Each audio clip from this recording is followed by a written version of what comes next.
सज्जनों मित्रों ते भराओ पंजाब रंग विच ताहिर गोरा तानू टैग स्टूडियो के अंदर जी आए नू आखदा है।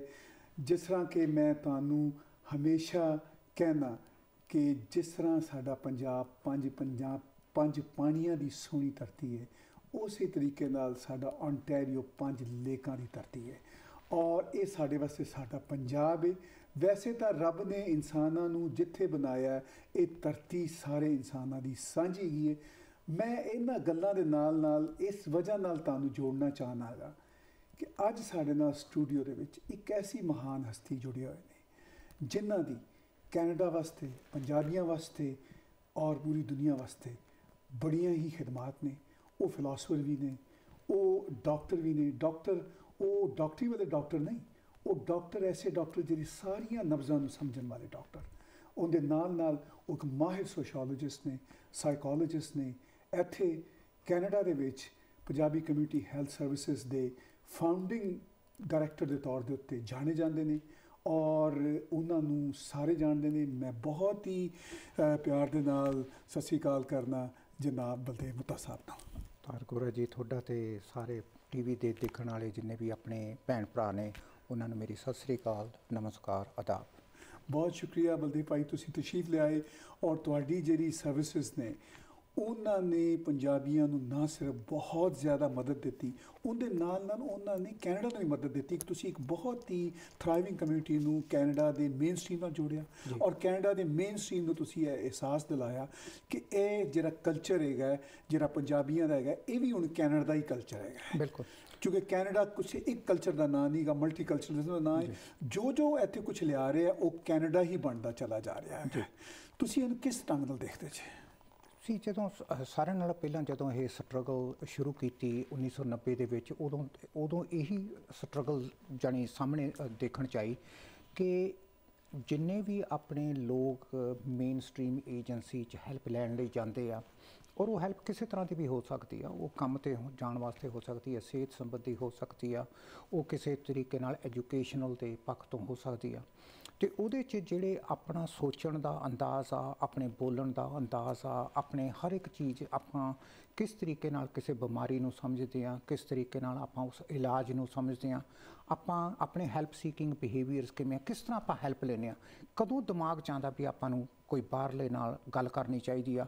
ਆਪਣਾ ਹਮੇਸ਼ਾ ਹੀ ਆਪਣੀ ਸੋਚ ਪਰਿਵਾਰ ਦੇ ਇਰਦ ਗਿਰਦ ਕਿਉਂ ਆ, ਇੰਡੀਵਿਜੂਅਲ ਦੇ ਇਰਦ ਗਿਰਦ ਕਿਉਂ ਨਹੀਂ।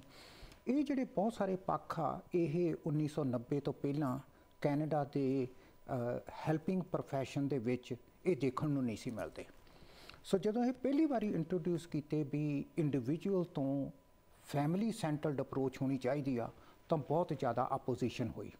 ਇਨਫੈਕਟ ਮੈਨੂੰ ਯਾਦ ਆ ਮੇਰੀ ਜਿਹੜੀ ਪਹਿਲੀ ਪ੍ਰੈਜੈਂਟੇਸ਼ਨ ਸੀ 1902 'ਚ, ਉਹ ਇੱਕ ਕਾਨਫਰੰਸ ਸੀਗੀ। ਉਸ ਜ਼ਮਾਨੇ 'ਚ ਐਡਿਕਸ਼ਨ ਰਿਸਰਚ ਫਾਊਂਡੇਸ਼ਨ ਹੁੰਦੀ ਸੀ, ਹੁਣ ਉਹਦਾ ਨਾਂ ਚੇਂਜ ਕਰਕੇ centre for addictions and mental health ਹੋ ਗਿਆ, ਕੈਮਐਚ ਹੋ ਗਿਆ। ਉੱਥੇ ਮੈਂ ਆਪਣੀ ਕਾਨਫਰੰਸ ਦੇ ਵਿੱਚ ਆਪਣਾ ਪੇਪਰ ਪੜ੍ਹ ਰਿਹਾ ਸੀਗਾ ਤਾਂ ਉੱਥੇ ਤਕਰੀਬਨ 50 ਕੁ ਬੰਦੇ ਸੀਗੇ ਜਿਹੜੇ ਮੈਨੂੰ ਸੁਣ ਰਹੇ ਸੀ। ਤਾਂ ਉਹਦੇ 'ਚੋਂ 25 ਉੱਠ ਕੇ ਚਲੇ ਗਏ ਵੀ ਐਵੇਂ ਮਾਰੀ ਜਾਂਦਾ, ਫੈਮਿਲੀ ਸੈਂਟਰਡ ਕਿਵੇਂ ਹੋ ਸਕਦੀ ਹੈ ਅਪਰੋਚ, ਇਹ ਨਹੀਂ ਹੋ ਸਕਦੀ, ਇੰਡੀਵਿਜੂਅਲੀ ਹੋਊਗੀ। ਲੇਕਿਨ ਹੁਣ ਤੁਸੀਂ ਦੇਖੋ ਹੁਣ ਸਾਰਾ ਕੁਛ ਹੀ ਫੈਮਿਲੀ ਸੈਂਟਰਡ ਆ। ਹੁਣ ਇਹ ਵੀ ਇਹਨਾਂ ਨੇ ਇਹ ਮੰਨ ਲਿਆ ਕਿ ਜਿਹੜੀ ਐਡਿਕਸ਼ਨਸ ਆ ਉਹ ਫੈਮਿਲੀ ਡਿਜ਼ੀਜ਼ ਆ, ਪੂਰਾ ਪਰਿਵਾਰ ਬਿਮਾਰ ਕਰ ਦਿੰਦੀ ਆ, ਚਾਹੇ ਇੱਕ ਬੰਦਾ ਹੀ ਸਿਰਫ ਨਸ਼ਿਆਂ 'ਚ ਹੁੰਦਾ। ਇਸੇ ਤਰ੍ਹਾਂ ਹੀ ਬਹੁਤ ਸਾਰੀਆਂ ਹੋਰ ਆ। ਅਗਰ ਕੋਈ ਬੱਚਾ ਬਿਮਾਰ ਹੋ ਜੇ ਆਪਣੇ ਸਾਰੇ ਪਰਿਵਾਰ ਨੂੰ ਫਿਕਰ ਪੈ ਜਾਂਦਾ ਵੀ ਇਹਦਾ ਹੁਣ ਕੀ ਕਰੀਏ। ਅਗਰ ਕਿਸੇ ਪਰਿਵਾਰ ਦੇ ਵਿੱਚ ਕਿਸੇ ਦੀ ਕਿਡਨੀਜ਼ ਫੇਲ ਹੋ ਜਾਣੀ, ਸਾਰੇ ਪਰਿਵਾਰ ਨੂੰ ਫਿਕਰ ਹੋ ਜਾਂਦਾ ਵੀ ਹੁਣ ਇਹਨੂੰ ਕੌਣ ਲੈ ਕੇ ਜਾਊਗਾ, ਕਿਸ ਤਰ੍ਹਾਂ ਕਰਾਂਗੇ, ਕੀ ਬਣੂਗਾ ਪਰਿਵਾਰ ਦਾ, ਰੋਟੀ ਕਿੱਥੋਂ ਆਊਗੀ, ਖਰਚਾ ਕਿਵੇਂ ਚੱਲੂਗਾ। Like it becomes a family kind of a part of it. ਲੇਕਿਨ ਇਸ ਅਪਰੋਚ ਦੇ ਉੱਤੇ ਸਾਰਿਆਂ ਨਾਲੋਂ ਜ਼ਿਆਦਾ ਕੰਮ ਮੇਰਾ ਖਿਆਲ 'ਚ ਪੰਜਾਬੀ ਕਮਿਊਨਿਟੀ ਹੈਲਥ ਸਰਵਿਸਿਜ਼ ਨੇ ਕੀਤਾ, ਇਹ ਦੱਸਣ ਦੀ ਖਾਤਰ ਕਿ ਜਿਹੜੇ ਲੋਕਾਂ ਦਾ ਕਲਚਰ ਫੈਮਿਲੀ ਸੈਂਟਰਡ ਆ ਉਸ ਨੂੰ ਕਿਵੇਂ ਹੈਲਪ ਕਰਨੀ ਆ। ਕਿਉਂਕਿ ਤੁਹਾਡੇ ਸਾਰੇ ਇੰਸਟਰੂਮੈਂਟਸ, ਸਕਰੀਨਿੰਗ ਟੂਲਸ, ਸਕੇਲਸ, ਸਾਰਾ ਕੁਛ ਹੀ ਇੰਡੀਵਿਜੂਅਲ ਅਤੇ ਫੈਮਿਲੀ ਸੈਂਟਰਡ ਹੈ ਨੀਗਾ। ਸੋ ਉਹਦੇ ਵਿੱਚ ਮੇਰਾ ਜਿੱਥੇ ਤੱਕ ਖਿਆਲ ਹੈ ਕਿ ਪੰਜਾਬੀ ਕਮਿਊਨਿਟੀ ਹੈਲਥ ਸਰਵਿਸਿਜ਼ ਨੇ ਬੜਾ ਯੋਗਦਾਨ ਪਾਇਆ ਇੱਥੋਂ ਤੱਕ ਇਸ ਸਟਰਗਲ ਨੂੰ ਖਿੱਚ ਕੇ ਲਿਆਉਣ ਤੱਕ ਬਈ ਇੱਕ ਡਿਫਰੈਂਟ ਪੱਖ ਨਾਲ ਵੀ ਆਪਾਂ ਗੱਲ ਕਰ ਸਕਦੇ ਹਾਂ। ਬਹੁਤ ਸੋਹਣੀ ਤੁਸੀਂ ਗੱਲ ਕਰ ਰਹੇ ਜੇ। ਔਰ ਜਦੋਂ ਅਸੀਂ ਤੁਹਾਡੇ ਕੰਮ ਨੂੰ ਦੇਖਦੇ ਹਾਂ, ਤੁਹਾਡੀ ਗੱਲਾਂ ਸੁਣਦੇ ਹਾਂ, ਤਾਂ ਸਾਨੂੰ ਅਹਿਸਾਸ ਹੁੰਦਾ ਕਿ ਤੁਸੀਂ ਬਹੁਤ ਸਾਇੰਟੀਫਿਕ ਅਪਰੋਚ ਦੇ ਨਾਲ ਚੀਜ਼ਾਂ ਨੂੰ ਰੈਸ਼ਨੈਲਿਟੀ ਵਰਤਦਿਆਂ ਹੋਇਆ ਅੱਗੇ ਲੈ ਕੇ ਜਾ ਰਹੇ ਜੇ। ਉਹਦੇ ਨਾਲ ਨਾਲ ਜਿਹੜੇ ਕਲਚਰ ਦੀ ਜਿਹੜੀ ਡੈਪਥ ਹੈਗੀ, ਸਾਰੇ ਪੰਜਾਬੀ ਕਲਚਰ ਨੂੰ ਤੁਹਾਡੇ ਤੋਂ ਜ਼ਿਆਦਾ ਕੌਣ ਬਿਹਤਰ ਸਮਝ ਸਕਦਾ ਹੈ, ਕਿਉਂਕਿ ਇਹ ਸਾਇੰਟੀਫਿਕ ਅਪਰੋਚ, ਰੈਸ਼ਨੈਲਿਟੀ ਔਰ ਕਲਚਰ ਦਾ ਜੁੜਾਓ, ਇਹ ਤਿੰਨੋਂ ਚੀਜ਼ਾਂ ਤੇ ਇੱਕ ਦੂਜੇ ਦੇ ਜੁੜਿਓ ਬਗੈਰ ਕੰਮ ਨਹੀਂ ਹੁੰਦਾ ਜੀ। ਤੁਸੀਂ ਹੁਣ PCHS Punjabi community health services ਦੀ ਜਿਹੜੀ ਖਿਦਮਾਤ ਨੇ, ਉਹਨਾਂ ਦੇ ਜਿਹੜੇ ਸੈਂਟਰ ਨੇ ਟੋਰਾਂਟੋ ਤੋਂ ਫੈਲਾ ਕੇ ਤੁਸੀਂ ਮੌਂਟਰੀਆਲ, ਕੈਲਗਰੀ ਔਰ ਇੰਡੀਆ ਤੱਕ ਕਰ ਦਿੱਤੇ ਨੇ, ਔਰ ਇੱਕ ਹੋਰ ਜਗ੍ਹਾ ਤੇ ਵੀ ਕੈਨੇਡਾ ਦੇ ਵਿੱਚ ਹੈ, ਮੌਂਟਰੀਆਲ ਦੇ ਵਿੱਚ। ਔਰ ਇਹ ਜਿਹੜੀ ਸੂਰਤ ਹਾਲ ਹੈਗੀ ਬਹੁਤ ਵਧੀਆ। ਲੇਕਿਨ ਇਹਨਾਂ ਨੂੰ ਤੁਸੀਂ ਕਿਸ ਤਰ੍ਹਾਂ ਆਪਣੇ ਵਿਜ਼ਨ ਦੇ ਨਾਲ, ਜਿਹੜਾ ਤੁਹਾਡਾ ਵਿਜ਼ਨ ਹੈਗਾ, ਤੁਸੀਂ ਤਾਂ ਇੱਥੇ ਬੈਠੇ ਜੇ ਬਰੈਂਪਟਨ, ਮਿਸਾਗਾ, ਟੋਰਾਂਟੋ ਦੇ ਵਿੱਚ, ਇੱਥੇ ਬਹਿ ਕੇ ਤੁਸੀਂ ਉਸ ਵਿਜ਼ਨ ਨੂੰ ਕਿਵੇਂ ਇੱਕ ਇੰਸਟੀਟਿਊਸ਼ਨ ਦੇ ਤੌਰ ਤੇ ਕੰਟਰੋਲ ਕਰ ਰਹੇ ਜੀ? ਸਾਰੇ ਨਾਲ ਪਹਿਲਾਂ ਆਪਾਂ ਨੂੰ ਇਹ ਦੇਖਣਾ ਚਾਹੀਦਾ ਕਿ ਆਪਣੇ ਕਲਚਰ ਦੇ ਵਿੱਚ ਇੰਡੀਪੈਂਡੈਂਸ ਦੀ ਬਹੁਤ ਮਹੱਤਤਾ। ਜਿੰਨੀਆਂ ਵੀ ਬ੍ਰਾਂਚਿਸ ਬਣਨਗੀਆਂ ਪੂਰੀ ਦੁਨੀਆ ਦੇ ਵਿੱਚ, ਡਜ਼ਨਟ ਮੈਟਰ ਕਿੱਥੇ ਵੀ ਉਹ ਇਸ ਮਾਡਲ ਨੂੰ ਅਪਲਾਈ ਕਰ ਲੈਣ, ਉਹ ਸਾਰੀਆਂ ਸਟੈਂਡ ਅਲੋਨ ਇੰਡੀਪੈਂਡੈਂਟ ਆ। ਉਹਨਾਂ ਦਾ ਸਿਰਫ ਇਹ ਹੈਗਾ ਕਿ ਸਰਟਨ ਬੇਸਿਕ ਵੈਲਿਊਜ਼ ਅਤੇ ਕਦਰਾਂ ਕੀਮਤਾਂ ਦੇ ਹਿਸਾਬ ਨਾਲ ਉਹ ਅਲਾਈਨਮੈਂਟ ਕਰ ਲੈਣ। ਬਾਕੀ ਉਹਨਾਂ ਦੇ ਸੈਪਰੇਟ ਬੋਰਡ ਆਫ ਡਾਇਰੈਕਟਰਸ ਆ, ਸੈਪਰੇਟ ਸਟਾਫ ਆ, ਅਸੀਂ ਉਹਨਾਂ ਦੀ ਹੈਲਪ ਕਰ ਸਕਦੇ ਹਾਂ ਫੰਡਿੰਗ ਲੈਣ ਦੇ ਵਿੱਚ ਗੌਰਮੈਂਟ ਤੋਂ। ਅਤੇ ਉਹਨਾਂ ਨੇ ਕਿਸ ਤਰੀਕੇ ਨਾਲ ਐਡਿਕਸ਼ਨਸ ਪ੍ਰੋਗਰਾਮ, ਕਿਉਂਕਿ ਅਸੀਂ ਸਟਰਗਲ ਕਰਕੇ ਇੱਕ ਮਾਡਲ ਤਿਆਰ ਕੀਤਾ, ਉਹਨੂੰ ਇੰਪਲੀਮੈਂਟ ਕਿਵੇਂ ਕਰਨਾ ਉਹ ਕਰ ਸਕਦੇ ਆ। ਵੈਸੇ ਉਹ ਇੰਡੀਪੈਂਡੈਂਟ ਆ, ਉਹ ਆਪਣੇ ਹਿਸਾਬ ਨਾਲ ਉਹਨੂੰ ਰਨ ਕਰ ਸਕਦੇ ਆ। ਉਹਨਾਂ ਨੇ ਜ਼ਿਆਦਾ ਸੀਨੀਅਰ 'ਚ ਤਵੱਜੋ ਦੇਣੀ ਆ ਕਿ ਐਡਲਟਸ ਦੇ ਨਾਲ ਕੰਮ ਕਰਨਾ ਕਿ ਯੂਥ ਦੇ ਨਾਲ ਕੰਮ ਕਰਨਾ, ਇਹ ਉਹਨਾਂ ਦੀ ਮਰਜ਼ੀ ਆ। ਇਹ ਦੈਨ ਦੇ ਡਿਸਾਈਡ, ਉਹਨਾਂ ਨੂੰ ਇਹ ਬਹੁਤ ਇੰਡੀਪੈਂਡੈਂਸ ਆ। ਮੇਰਾ ਹਮੇਸ਼ਾ ਇਹ ਰਿਹਾ ਕਿ rather then looking at it ਕਿ ਇੱਕ ਸੈਂਟਰਲਾਈਜ਼ਡ ਹੋਵੇ, ਇਹ ਡੀਸੈਂਟਰਲਾਈਜ਼ਡ ਮਾਡਲ ਆ ਕਿ ਹਰ ਇੱਕ ਬੰਦਾ ਆਪਣੇ ਸੋਚ ਸਮਝ ਦੇ ਅਨੁਸਾਰ ਆਪਣੀ ਕਮਿਊਨਿਟੀ ਨੂੰ ਲੋਕੈਲਿਟੀ 'ਚ ਦੇਖ ਕੇ ਉਹਦੇ ਹਿਸਾਬ ਨਾਲ ਸਰਵਿਸਿਜ਼ ਦੇ ਕੇ ਕਰ ਲਵੇ। ਮਾਡਲ ਅਸੀਂ ਤਿਆਰ ਕਰਤਾ, ਮਾਡਲ ਵਰਕੇਬਲ ਆ, ਇੰਪਲੀਮੈਂਟ ਕਰਕੇ ਦੇਖਿਆ, ਬੜੇ ਮਤਲਬ ਕਿ 25 ਸਾਲ ਦੀ ਸਟਰਗਲ ਦੇ ਬਾਅਦ ਹੁਣ ਇਹ ਬਿਲਕੁਲ ਤਿਆਰ ਹੋ ਗਿਆ। Now it's a question of implement. ਜਿੱਥੇ ਮਰਜ਼ੀ ਚਲੇ ਜਾਓ, ਭਾਵੇਂ ਇੰਡੀਆ ਵੀ ਅਸੀਂ ਹੁਣ ਟਰਾਈ ਕਰ ਰਹੇ ਹਾਂ, ਉੱਥੇ ਵੀ ਇਹ ਵਰਕ ਕਰ ਰਿਹਾ। ਸੋ ਜਿਹੜੇ ਕੋਰ ਕਨਸੈਪਟਸ ਆ ਉਹ ਫੈਮਿਲੀ ਸੈਂਟਰਡ ਆ, ਕਿਉਂਕਿ ਆਪਣਾ ਜਿਹੜਾ ਕਲਚਰ ਆ ਉਹ ਫੈਮਿਲੀ ਦੇ ਨਾਲ ਆ। ਈਵਨ ਸੈਕੰਡ ਥਰਡ ਜਨਰੇਸ਼ਨ ਵੀ ਫੈਮਿਲੀ ਦੇ ਨਾਲ ਕਿਸੇ ਨਾ ਕਿਸੇ ਪੱਖ ਤੋਂ ਜੁੜੀ ਰਹਿੰਦੀ ਆ। ਸੋ ਉਸ ਸੈਂਸ ਦੇ ਵਿੱਚ ਇਹ ਬੜਾ ਇਨਕਲੂਸਿਵ ਆ, ਜਾਣੀ ਸਾਰੇ ਪਰਿਵਾਰ ਦੇ ਨਾਲ ਇਕੱਠੇ ਬੈਠ ਕੇ ਉਹਨਾਂ ਦੇ ਨਾਲ ਕੰਮ ਕੀਤਾ ਜਾਂਦਾ, ਗੱਲਬਾਤ ਕੀਤੀ ਜਾਂਦੀ ਆ, ਔਰ ਪ੍ਰੋਬਲਮ ਦਾ ਰੈਜ਼ੋਲੂਸ਼ਨ ਲੱਭਿਆ ਜਾਂਦਾ ਵੀ ਕਿਸ ਤਰੀਕੇ ਨਾਲ ਤੁਹਾਡੇ ਹਿਸਾਬ ਦੇ ਨਾਲ ਡਿਫਾਈਨ ਕਰ ਸਕਦੇ ਹਾਂ ਵੀ ਆਪਾਂ ਬਿਨਾਂ ਕੌਨਫਲਿਕਟ ਦੇ, ਬਿਨਾਂ ਡਿਫੀਕਲਟੀਜ਼ ਦੇ ਵਿੱਚ ਗੁਜ਼ਰਨ 'ਤੇ ਕਿਸ ਤਰੀਕੇ ਨਾਲ ਆਪਾਂ ਇਹਨੂੰ ਅੱਗੇ ਤੋਰ ਸਕਦੇ ਹਾਂ। ਦੇਖੋ, ਜਿਹੜੀ ਤੁਸੀਂ ਸਾਨੂੰ ਰੋਇਦਾਦ ਦੱਸਦੇ ਜੇ ਕਿ 90s ਤੋਂ ਜਦੋਂ ਤੁਸੀਂ ਇਹ ਸਫ਼ਰ ਸ਼ੁਰੂ ਕੀਤਾ, ਔਰ ਉਹਦੇ ਵਿੱਚ ਸਭ ਨਾਲੋਂ ਵੱਡੀ ਜਿਹੜੀ ਮੁਸ਼ਕਿਲ ਆਈ ਉਹ ਯਾਰਾਂ ਬੇਲੀਆਂ ਨੇ ਸਮਝਿਆ ਕਿ ਇਹ ਤਾਂ ਇੰਡੀਵਿਜੂਅਲਸ ਦੇ ਕੰਮ ਨੇ, ਇਹ ਫੈਮਿਲੀ ਦੇ ਲੈਵਲ 'ਤੇ ਕਿਵੇਂ ਹੋਣਗੇ। ਤੁਸੀਂ ਉਹਨਾਂ ਨੂੰ ਦੱਸਿਆ ਕਿ ਇਹ ਇੰਡੀਵਿਜੂਅਲਸ ਫੈਮਿਲੀ ਦੇ ਨਾਲ ਕਨੈਕਟ ਹੈਗਾ, ਔਰ ਫੈਮਲੀਜ਼ ਨੂੰ ਇਨਵੋਲਵ ਕੀਤਿਆਂ ਬਗੈਰ ਮਸਲੇ ਹੱਲ ਨਹੀਂ ਹੁੰਦੇ ਹੈਗੇ। ਔਰ ਤੁਸੀਂ ਉਸ ਮਾਡਲ ਨੂੰ ਐਕਸਪੈਂਡ ਕੀਤਾ, ਔਰ ਉਹਦੀ ਪ੍ਰੈਕਟੀਕੈਲਿਟੀ ਜਿਹੜੀ ਹੈ ਨਾ ਉਹਨੂੰ ਬਿਲਕੁਲ ਸਾਬਤ ਕੀਤਾ। ਔਰ ਹੁਣ ਤੁਸੀਂ ਉਸ ਤੋਂ ਵੀ ਇੱਕ ਸਟੈਪ ਉੱਤੇ ਉੱਠ ਰਹੇ ਜੇ ਕਿ ਇੰਡੀਵਿਜੂਅਲ, ਫੈਮਿਲੀ ਔਰ ਕਮਿਊਨਿਟੀ, ਔਰ ਫਿਰ ਜਿਹੜੀ ਇੱਕ ਲਾਰਜਰ ਕਮਿਊਨਿਟੀ ਹੈ ਉਹਦੇ ਨਾਲ ਵੀ ਤੁਸੀਂ ਪੰਜਾਬੀਆਂ ਨੂੰ ਜੋੜ ਰਹੇ ਜੇ। ਪੰਜਾਬੀ ਕਮਿਊਨਿਟੀ ਹੈਲਥ ਸਰਵਿਸਿਜ਼, ਮੈਂ ਜੋ ਤੱਕ ਸਮਝ ਸਕਿਆ ਕਿ ਉਹ ਸਿਰਫ ਉਹਨਾਂ ਦੀ ਹੈਲਥ ਜਿਹੜੀ ਹੈਗੀ ਹੈ ਉਹ ਸਿਰਫ ਕੋਈ ਲੋਕਲ ਜਾਂ ਜ਼ਾਤੀ ਹੈਲਥ ਨਹੀਂ ਹੈਗੀ, ਬਲਕਿ ਬਾਈ ਲਾਰਜ ਜਿਹੜਾ ਉਹਨਾਂ ਦਾ ਜੁੜਾਓ ਹੈਗਾ ਇਹ ਸਮਾਜ ਦੇ ਨਾਲ, ਔਰ ਈਵਨ ਇੰਟਰਨੈਸ਼ਨਲ ਲੈਵਲ ਦੇ ਉੱਤੇ। ਉਹ ਤੁਹਾਨੂੰ ਹੁਣ ਸਾਨੂੰ ਨਜ਼ਰ ਆ ਰਿਹਾ ਕਿ ਤੁਸੀਂ ਉੱਧਰ ਨੂੰ ਟੁਰ ਰਹੇ ਜੇ। ਤੁਹਾਡੀ ਉਮੰਗ, ਤੁਹਾਡੀ ਸੋਚ ਔਰ ਤੁਹਾਡੀ ਜਿਹੜੀ ਨਾ ਜਿਹੜੇ ਐਨਾਲਿਸਿਸ ਨੇ ਉੱਧਰ ਟੁਰ ਰਹੇ ਨੇ, ਉਹਦੀ ਕੀ ਵਜ੍ਹਾ ਹੈਗੀ ਹੈ? ਉਹਦਾ ਦੇਖੋ, ਜੇ ਆਪਣੀ ਅੰਡਰਸਟੈਂਡਿੰਗ ਨਹੀਂ ਗੀ ਕਲਚਰ ਦੇ ਬਾਰੇ, ਆਪਾਂ ਨੂੰ ਆਪਣੇ ਪਿਛੋਕੜ ਬਾਰੇ ਪਤਾ ਹੀ ਨਹੀਂਗਾ ਵੀ ਆਪਾਂ ਕਿੱਥੋਂ ਆਏ ਹਾਂ, ਜਾਂ ਆਪਾਂ ਨੂੰ ਇਹ ਨਹੀਂ ਪਤਾ ਕਿ ਆਪਣਾ ਜਿਹੜਾ ਵਿਰਸਾ ਉਹ ਕਿੰਨਾ ਰਿਚ ਆ। ਆਪਾਂ ਨੇ ਕਦੇ ਆਪਣੇ ਬਜ਼ੁਰਗਾਂ ਨੂੰ, ਜਿਹੜੇ ਆਪਣੇ ਬਹੁਤ ਵੱਡੇ ਥਿੰਕਰਸ ਹੋਇਆ, ਜਿਵੇਂ ਬਾਬਾ ਫਰੀਦ ਹੋਇਆ, ਬਾਬਾ ਬੁੱਲੇ ਸ਼ਾਹ ਹੋਇਆ, ਅਗਰ ਆਪਾਂ ਇਹਨਾਂ ਨੂੰ ਪੜ੍ਹਦੇ ਨਹੀਂ, ਇਹਨਾਂ ਦੀ ਫਿਲਾਸਫੀ ਨਹੀਂ ਸਮਝਣ ਦੀ ਕੋਸ਼ਿਸ਼ ਕਰਦੇ, ਉਹਦੇ ਵਿੱਚੋਂ ਜਿਹੜੀ ਪੀਸ ਅਤੇ ਜਿਹੜੀ ਕਮਿਊਨਲ ਹਾਰਮਨੀ ਅਤੇ ਜਿਹੜੀ ਉਹਨਾਂ ਨੇ ਇੰਟਰੋਵਰਟਡ ਅਪਰੋਚ ਕਿ ਤੁਸੀਂ ਆਪਣੇ ਆਪ ਦੀ ਇੰਟਰੋਸਪੈਕਸ਼ਨ ਕਰੋ ਕਿ ਤੁਹਾਡੇ 'ਚ ਕੀ ਕੀ ਕਮਜ਼ੋਰੀਆਂ, ਜਿਵੇਂ ਬਾਬਾ ਫਰੀਦ ਦੀ ਮੇਰੇ ਖਿਆਲ 'ਚ ਦੁਨੀਆ 'ਚ ਜੇ ਕੋਈ ਵੀ ਥਿੰਕਰ ਹੋਇਆ ਜਿਹਨੇ ਬੜੀ ਬਰੀਕੀ ਦੇ ਨਾਲ ਇਹ ਅਪਰੋਚ ਲਾਗੂ ਕੀਤੀ ਆ ਕਿ ਤੁਸੀਂ ਲੋਕਾਂ ਦੀਆਂ ਤੇ ਹੋਰ ਚੀਜ਼ਾਂ 'ਚ ਸਮਝਣ ਤੋਂ ਪਹਿਲਾਂ ਤੁਸੀਂ ਆਪਣੇ ਆਪ ਨੂੰ ਪਛਾਣੋ ਵੀ ਤੁਹਾਡੇ 'ਚ ਕੀ ਕਮਜ਼ੋਰੀਆਂ, ਤੁਸੀਂ ਕਿਵੇਂ ਜ਼ਿੰਦਗੀ ਨੂੰ ਸੋਚਦੇ ਹੋ, ਕਿਵੇਂ ਪਰਖਦੇ ਹੋ। ਮੇਰਾ ਖਿਆਲ 'ਚ ਜੇ ਆਪਾਂ ਆਪਣੇ ਸੈਕੰਡ ਜਨਰੇਸ਼ਨ ਨੂੰ ਜਾਂ ਆਪਣੇ ਬੱਚਿਆਂ ਨੂੰ ਇਹ ਦੱਸਣ ਦੇ ਵਿੱਚ ਕਾਮਯਾਬ ਹੋ ਜਾਈਏ ਕਿ ਸਾਡੇ ਜਿਹੜੇ ਮੈਥਮੈਟੀਸ਼ੀਅਨਸ ਸੀਗੇ, ਸਾਡੇ ਜਿਹੜੇ ਫਿਲਾਸਫਰ ਸੀਗੇ, ਥਿੰਕਰਸ ਸੀਗੇ, ਰਾਈਟਰਸ ਸੀਗੇ, ਉਹਨਾਂ ਦੇ ਵਿੱਚੋਂ ਤੁਸੀਂ ਵੀ ਨਿਕਲੇ ਹੋ। ਇੱਕ ਲੜੀਵਾਰ ਤੁਰੇ ਆ ਰਹੇ ਆ ਤੇ ਇਹ ਆਪਣਾ ਰਿਚ ਵਿਰਸਾ ਤੇ ਇਹਨੂੰ ਤੁਸੀਂ ਅੰਡਰਸਟੈਂਡ ਕਰਕੇ ਇਹਦੇ ਤੇ ਤੁਸੀਂ themes and dramas and poetry and short play and spoken word ਜਿਹੜੀ ਮਾਡਰਨ ਪੋਇਟਰੀ ਆ ਜਾਂ ਤੁਸੀਂ ਰੈਪ ਕਰਦੇ ਹੋ, ਅਗਰ ਤੁਸੀਂ ਇਹਨਾਂ ਚੀਜ਼ਾਂ ਦੇ ਉੱਤੇ ਤੁਸੀਂ ਉਹਨਾਂ ਨੂੰ ਆਪਣੇ ਉਹਦੇ ਜਿਹੜੀਆਂ ਮਾਡਰਨ ਥਾਟ ਦੇ ਵਿੱਚ ਤੁਸੀਂ ਉਹਨਾਂ ਨੂੰ ਇਨਕਲੂਡ ਕਰੋਗੇ ਟੂ ਦੈਟ, ਉਹ ਤੁਹਾਡਾ ਰਿਚ ਹੈਰੀਟੇਜ ਨਾਲ ਤੁਹਾਨੂੰ ਉਹ ਇੱਕ ਕਿਸਮ ਦਾ ਰਿਚਨੈਸ ਪ੍ਰੋਡਿਊਸ ਕਰੂਗਾ। ਉਸ ਚੀਜ਼ ਨੂੰ ਮੇਰਾ ਖਿਆਲ 'ਚ ਕਮਿਊਨਿਟੀ ਨੂੰ ਐਕਸੈਪਟ ਕਰਨਾ ਬੜਾ ਜ਼ਰੂਰੀ ਆ। ਉਹਦੇ ਵਾਸਤੇ ਕਮਿਊਨਿਟੀ ਨੂੰ ਪੜ੍ਹਨਾ ਵੀ ਪਊਗਾ। ਉਹਦੇ ਵਿੱਚ ਜਿਹੜੀ ਆਪਣੀ ਸਾਰਿਆਂ ਦੀ ਸਟਰਗਲ ਹੈਗੀ ਆ ਕਿ ਆਪਣੇ ਛੋਟੇ ਪੂਰੇ ਬਰੈਂਪਟਨ 'ਚ, ਮਿਸੀਸਾਗਾ 'ਚ, ਜਿੱਥੇ ਵੀ ਆਪਣੇ ਪੰਜਾਬੀ ਲੋਕ ਵੱਸਦੇ ਆ, ਉਹ ਆਪਸ ਵਿੱਚ ਬੈਠ ਕੇ ਗੱਲ ਕਰ ਸਕਣ, ਉਹ ਡਿਸਕਸ ਕਰ ਸਕਣ ਬੇਸਿਕ ਜਿਹੜੀਆਂ ਕਨਸੈਪਟਸ ਹੈਗੇ ਆ ਕਿ ਪੀਸ ਕਿਵੇਂ ਹੋਣੀ ਚਾਹੀਦੀ ਆ, ਇੱਕ ਬੱਚੇ ਨੂੰ ਪਿਆਰ ਕਰਨਾ ਕਿਵੇਂ ਸਿਖਾਇਆ ਜਾ ਸਕਦਾ, ਇੱਕ ਬੱਚੇ ਨੂੰ ਕੰਪੈਸ਼ਨ ਕਿਵੇਂ ਆਪਾਂ ਸਿਖਾ ਸਕਦੇ ਹਾਂ। ਅਗਰ ਆਪਾਂ ਇੱਕ ਔਨ ਦਾ ਵਨ ਹੈਂਡ ਆਪਣੇ ਸਾਡੇ ਕੋਲੇ ਜਦੋਂ ਕੇਸਿਸ ਆਉਂਦੇ ਆ, ਉਹਦੇ 'ਚੋਂ ਕਹਿੰਦੇ ਆ ਇੱਕ ਬਜ਼ੁਰਗ ਆ 80 ਸਾਲ ਦਾ, ਉਹ ਰੋ ਰਿਹਾ ਸਾਡੇ ਉੱਥੇ ਬੈਠ ਕੇ ਕਾਉਂਸਲਿੰਗ ਰੂਮ 'ਚ, ਔਰ ਉਹ ਕਹਿ ਰਿਹਾ ਕਿ ਮੇਰੇ ਬੱਚਿਆਂ ਨੇ ਮੈਨੂੰ ਘਰੋਂ ਕੱਢਤਾ।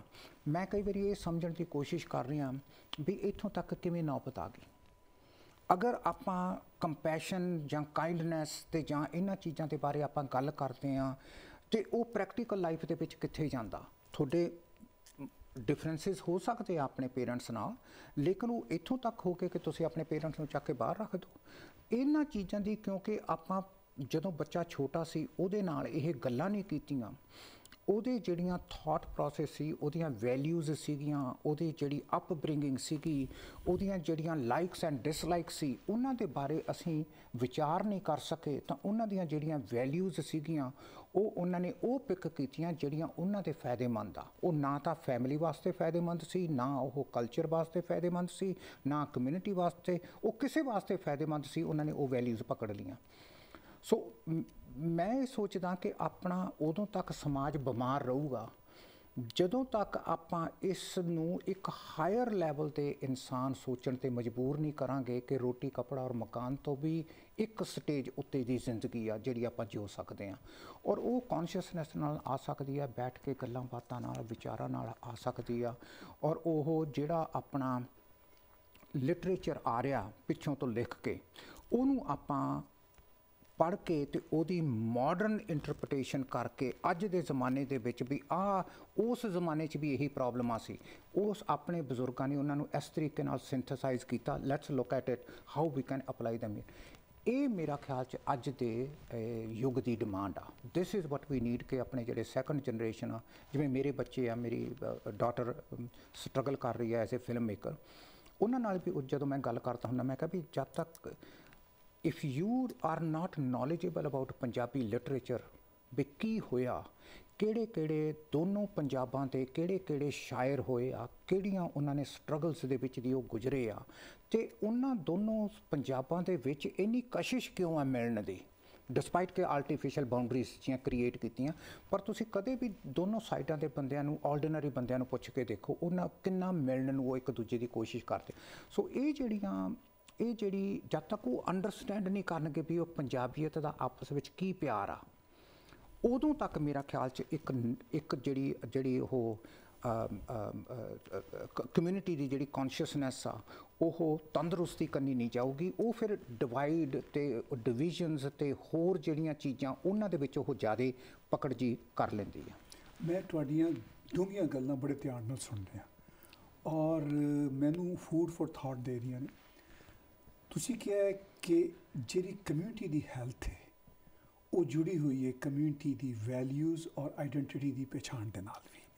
ਮੈਂ ਉਹਨੇ ਪਹਿਲੇ ਵੀ ਕਿਹਾ ਸੀ ਕਿ ਤੁਸੀਂ ਹੁਣ ਇੰਡੀਵਿਜੂਅਲਸ ਦੀ ਜਾਂ ਖਾਨਦਾਨਾਂ ਦੀ ਹੈਲਥ ਦੇ ਉੱਤੇ ਤਾਂ ਕੰਮ ਕਰ ਹੀ ਰਹੇ ਜੇ, ਲੇਕਿਨ ਉਸ ਤੋਂ ਤੁਸੀਂ ਹੁਣ ਉੱਤੇ ਵੀ ਉੱਠ ਰਹੇ ਜੇ ਜੀ ਔਰ ਤੁਸੀਂ ਇੱਕ ਸਮਾਜ ਦੀ ਹੈਲਥ ਦੀ ਗੱਲ ਵੀ ਕਰ ਰਹੇ ਜੇ। ਤੁਹਾਡਾ ਅਗਰ ਜਿਹੜਾ ਬੇਸਿਕ ਕੰਮ ਹੈ ਉਹ ਵੀ ਸਮਾਜ ਦੀ ਹੈਲਥ ਦੇ ਵੱਲ ਨਹੀਂ ਲੈ ਕੇ ਜਾਂਦਾ ਹੈਗਾ, ਜੀ ਮਗਰ ਹੁਣ ਤੁਸੀਂ ਬਹੁਤ ਬਹੁਤ ਵੱਡੇ ਕੈਨਵਸ ਨਾਲ ਚੀਜ਼ਾਂ ਨੂੰ ਲੈ ਕੇ ਟੁਰ ਰਹੇ ਜੇ। ਔਰ ਇਹ ਮੈਂ ਸਮਝਦਾ ਕਿ ਤੁਹਾਡਾ ਵਿਜ਼ਨ ਜਿਹੜਾ PCHS ਨੂੰ ਜਿਵੇਂ ਲੈ ਕੇ ਟੁਰਿਆ, ਇਵੇਂ ਤੁਹਾਡਾ ਵਿਜ਼ਨ ਇਸ ਵੱਡੇ ਕੰਮ ਨੂੰ ਵੀ ਅੱਗੇ ਲੈ ਕੇ ਟੁਰੇਗਾ। ਪਰ ਗੱਲ ਇਹ ਹੈ ਕਿ ਉਹ ਜਿਹੜੀ ਸਾਡੀਆਂ ਨਵੀਆਂ ਨਸਲਾਂ ਇੱਥੇ ਰਹਿ ਰਹੀਆਂ ਨੇ, ਖਾਸ ਤੌਰ 'ਤੇ ਵੈਸਟਰਨ ਕੰਟਰੀਜ਼ ਦੇ ਵਿੱਚ, ਕੈਨੇਡਾ ਦੇ ਵਿੱਚ, ਉਹ ਸਾਡੇ ਖਾਨਦਾਨਾਂ ਦੇ ਵਿੱਚ ਰਹਿਣ ਦੀ, ਪਲਣ ਅਤੇ ਜੰਮਣ ਦੇ ਨਾਤੇ ਪੰਜਾਬੀ ਜਾਂ ਇੰਡੀਅਨ ਕਲਚਰ ਦੇ ਨਾਲ ਜੁੜੀਆਂ ਹੋਈਆਂ ਨੇ, ਮਗਰ ਜਿਹੜਾ ਸੁਸਾਇਟੀ ਦਾ ਓਵਰਆਲ ਕਲਚਰ ਹੈਗਾ ਉਹ ਸਿਰਫ ਪੰਜਾਬੀ ਕਲਚਰ ਨਹੀਂ ਹੈਗਾ। ਜੀ ਤਾਂ ਤੁਸੀਂ ਕੀ ਐਡਵੋਕੇਟਸੀ ਕਰਦੇ ਜੇ ਕਿ ਉਹ ਓਵਰਆਲ ਕਲਚਰ ਦੀ ਤਰਫ ਜਾਣ ਜਾਂ ਆਪਣੀ ਹੈਰੀਟੇਜ ਦੀ ਤਰਫ ਜਾਣ ਜਾਂ ਕੋਈ ਬੈਲੈਂਸ ਜਿਹਾ ਵਿੱਚੋਂ ਲੱਭਣ ਕੋਈ? ਸੀ ਅਗਰ ਪਹਿਲੀ ਗੱਲ ਤਾਂ ਜਿਹੜੀ ਸਾਰਿਆਂ ਨਾਲ ਪਹਿਲੀ ਬੱਚਿਆਂ ਨੂੰ, ਖਾਸ ਕਰਕੇ ਜਿਹੜੇ ਸੈਕੰਡ ਜਨਰੇਸ਼ਨ ਚਿਲਡਰਨ ਹੈਗੇ ਆ ਜਾਂ ਥਰਡ ਜਨਰੇਸ਼ਨ ਚਿਲਡਰਨ ਆ, ਉਹਨਾਂ ਨੂੰ ਇਹ ਅਹਿਸਾਸ ਦਿਵਾਉਣਾ ਬੜਾ ਜ਼ਰੂਰੀ ਆ ਕਿ ਜਿਹੜਾ ਕਲਚਰ ਆ ਉਹ ਸਟੈਟਿਕ ਨਹੀਂ ਗਾ, ਉਹ ਹਮੇਸ਼ਾ ਇਵੋਲਵ ਕਰਦਾ। ਸੋਹਣੀ ਗੱਲ। ਪਹਿਲੀ ਚੀਜ਼ ਤਾਂ ਇਹ ਆ। ਦੂਸਰੀ ਚੀਜ਼ ਇਹ ਆ ਕਿ ਹਰ ਇੱਕ ਇਨਸਾਨ ਨੂੰ ਆਪਣਾ ਜਿਹੜਾ ਪਿਛੋਕੜ ਆ, ਜਿਹੜਾ ਉਹਦਾ ਬੈਕਗਰਾਊਂਡ ਆ, ਉਹਦੇ ਪ੍ਰਤੀ ਜਾਣਕਾਰੀ ਹੋਣੀ ਬੜੀ ਜ਼ਰੂਰੀ ਆ। ਇਹਦਾ ਮਤਲਬ ਆ ਕਿ ਸਾਨੂੰ ਐਜ਼ ਏ ਪੇਰੈਂਟਸ ਥੋੜ੍ਹੀ ਬਹੁਤੀ ਐਫਰਟ ਕਰਨੀ ਪਊਗੀ ਆਪਣੇ ਕਲਚਰ ਦੇ ਨਾਲ ਜੁੜਨ ਦੀ। ਜਦੋਂ ਆਪਾਂ ਇੰਡੀਆ ਪਾਕਿਸਤਾਨ ਦੇ ਵਿੱਚ ਹੁੰਦੇ ਆ, ਉਦੋਂ ਕਈ ਵਾਰੀ ਇੰਨੀ ਜ਼ਰੂਰਤ ਨਹੀਂ ਮਹਿਸੂਸ ਹੁੰਦੀ ਕਿ ਆਪਾਂ ਕੋਈ ਬੁੱਕ ਚੱਕ ਕੇ ਪੜ੍ਹੀਏ ਵੀ ਬਾਬਾ ਫਰੀਦ ਆ, ਕਿਉਂਕਿ ਸਾਰਿਆਂ ਨੇ ਬਾਬਾ ਫਰੀਦ ਦਾ ਨਾਂ ਲਿੱਤਾ, ਉਹਨਾਂ ਦੀ ਜਗ੍ਹਾ ਬਣੀ ਹੋਈ ਆ, ਅਤੇ ਉੱਥੇ ਜਾ ਕੇ ਆਪਾਂ ਮੱਥਾ ਟੇਕ ਕੇ ਤੇ ਘਰ ਨੂੰ ਆ ਜਾਂਦੇ ਹਾਂ ਅਤੇ ਅਸੀਂ ਸੋਚਦੇ ਹਾਂ ਵੀ ਬੜਾ ਮਹਾਨ ਕੰਮ ਕਰ ਲਿਆ। ਲੇਕਿਨ ਉਹਨਾਂ ਦੇ ਬਾਰੇ ਪੜ੍ਹਨਾ, ਉਹ ਅਸੀਂ ਇੰਨੀ ਇੰਪੋਰਟੈਂਸ ਨਹੀਂ ਦਿੰਦੇ। ਲੇਕਿਨ ਇੱਥੇ ਆ ਕੇ ਜਦੋਂ ਆਪਾਂ ਨੇ ਕਿਸੇ ਨਾਲ ਗੱਲਬਾਤ ਕਰਨੀ ਆ, ਉਦੋਂ ਆਪਾਂ ਨੂੰ ਐਕਸਪਲੇਨ ਕਰਨਾ ਪੈਣਾ ਵੀ ਤੁਸੀਂ ਕਹਿ ਰਹੇ ਹੋ ਵੀ ਬਾਬਾ ਫਰੀਦ ਬੜਾ ਵੱਡਾ ਥਿੰਕਰ ਹੋਇਆ, ਜਿਹਨੇ ਇੰਟਰੋਸਪੈਕਸ਼ਨ ਬਾਰੇ, ਲਾਈਫ ਦੀ ਬਾਰੇ ਬੜੀ ਜ਼ੋਰਦਾਰ ਬਹਿਸ ਕੀਤੀ ਆਪਣੀਆਂ ਲਿਖਤਾਂ ਦੇ ਵਿੱਚ, ਅਤੇ ਤੁਸੀਂ ਸਾਨੂੰ ਦੱਸੋ ਜਰਾ ਥੋੜ੍ਹਾ ਜਿਹਾ। ਫਿਰ ਆਪਾਂ ਦੇਖਦੇ ਹਾਂ ਇਰਦ ਗਿਰਦ ਵੀ ਕੀ ਦੱਸੀਏ, ਕੀ ਪੜ੍ਹਿਆ ਤਾਂ ਕੁਛ ਹੈ ਨਹੀਂ, ਸਿਰਫ ਇੰਨਾ ਹੀ ਸੁਣਿਆ ਵੀ ਬਾਬਾ ਫਰੀਦ ਬੜਾ ਵਧੀਆ, ਉਹਨੇ ਬੜਾ ਕੁਛ ਲਿਖਿਆ ਅਤੇ ਜੀ ਉਹਨੇ ਬਹੁਤ ਡੀਪ ਥਿੰਕਰ ਸੀਗਾ, ਫਿਲੋਸਫਰ ਸੀ। ਮੈਂ ਕਹਿੰਦਾ ਵੀ ਆਪਣੇ ਆਪਾਂ ਨੂੰ ਕਿਉਂਕਿ ਨਹੀਂ ਪਤਾ, ਇਸ ਕਰਕੇ ਆਪਾਂ ਸੈਕੰਡ ਜਨਰੇਸ਼ਨ ਨੂੰ ਨਹੀਂ ਕੁਛ ਦੱਸ ਸਕੇ। ਇਸ ਕਰਕੇ ਮੇਰਾ ਖਿਆਲ 'ਚ ਵਿੱਚ ਬੈਸਟ ਇਹ ਹੋਊਗਾ ਕਿ ਅਗਰ ਆਪਾਂ ਆਪਣੇ ਬੱਚਿਆਂ ਨੂੰ ਜੋੜ ਕੇ, ਔਰ ਜੇ ਆਪਾਂ ਅੱਜ ਸਰਵੇ ਕਰੀਏ, ਗੈਰੰਟੀਡ ਆਪਣੇ ਇੰਡੀਆ ਪਾਕਿਸਤਾਨ ਦੇ ਜਿੰਨੀ ਵੀ ਕਮਿਊਨਿਟੀ ਆ, ਸਾਰੇ ਕਹਿਣਗੇ ਵੀ ਸਾਨੂੰ ਕਲਚਰ ਦੇ ਨਾਲ ਬੱਚਿਆਂ ਨੂੰ ਜੋੜਨਾ ਚਾਹੀਦਾ। ਕੋਈ ਵੀ ਨਹੀਂ ਕਹੂਗਾ ਵੀ ਨਹੀਂ, ਬਿਲਕੁਲ ਨਹੀਂ, ਮੈਂ ਬਿਲਕੁਲ ਨਹੀਂ ਰਾਜੀ, ਇਸ ਤਰ੍ਹਾਂ ਦਾ ਕੋਈ ਵੀ ਨਹੀਂ ਹੋਣਾ। ਜੇ ਟਰੂ ਆ ਵੀ ਸਾਨੂੰ ਕਲਚਰ ਦੇ ਨਾਲ ਜੋੜਨਾ ਚਾਹੀਦਾ, ਤਾਂ ਫਿਰ ਉਹਦੇ ਵਾਸਤੇ ਐਫਰਟ ਚਾਹੀਦੀ ਆ।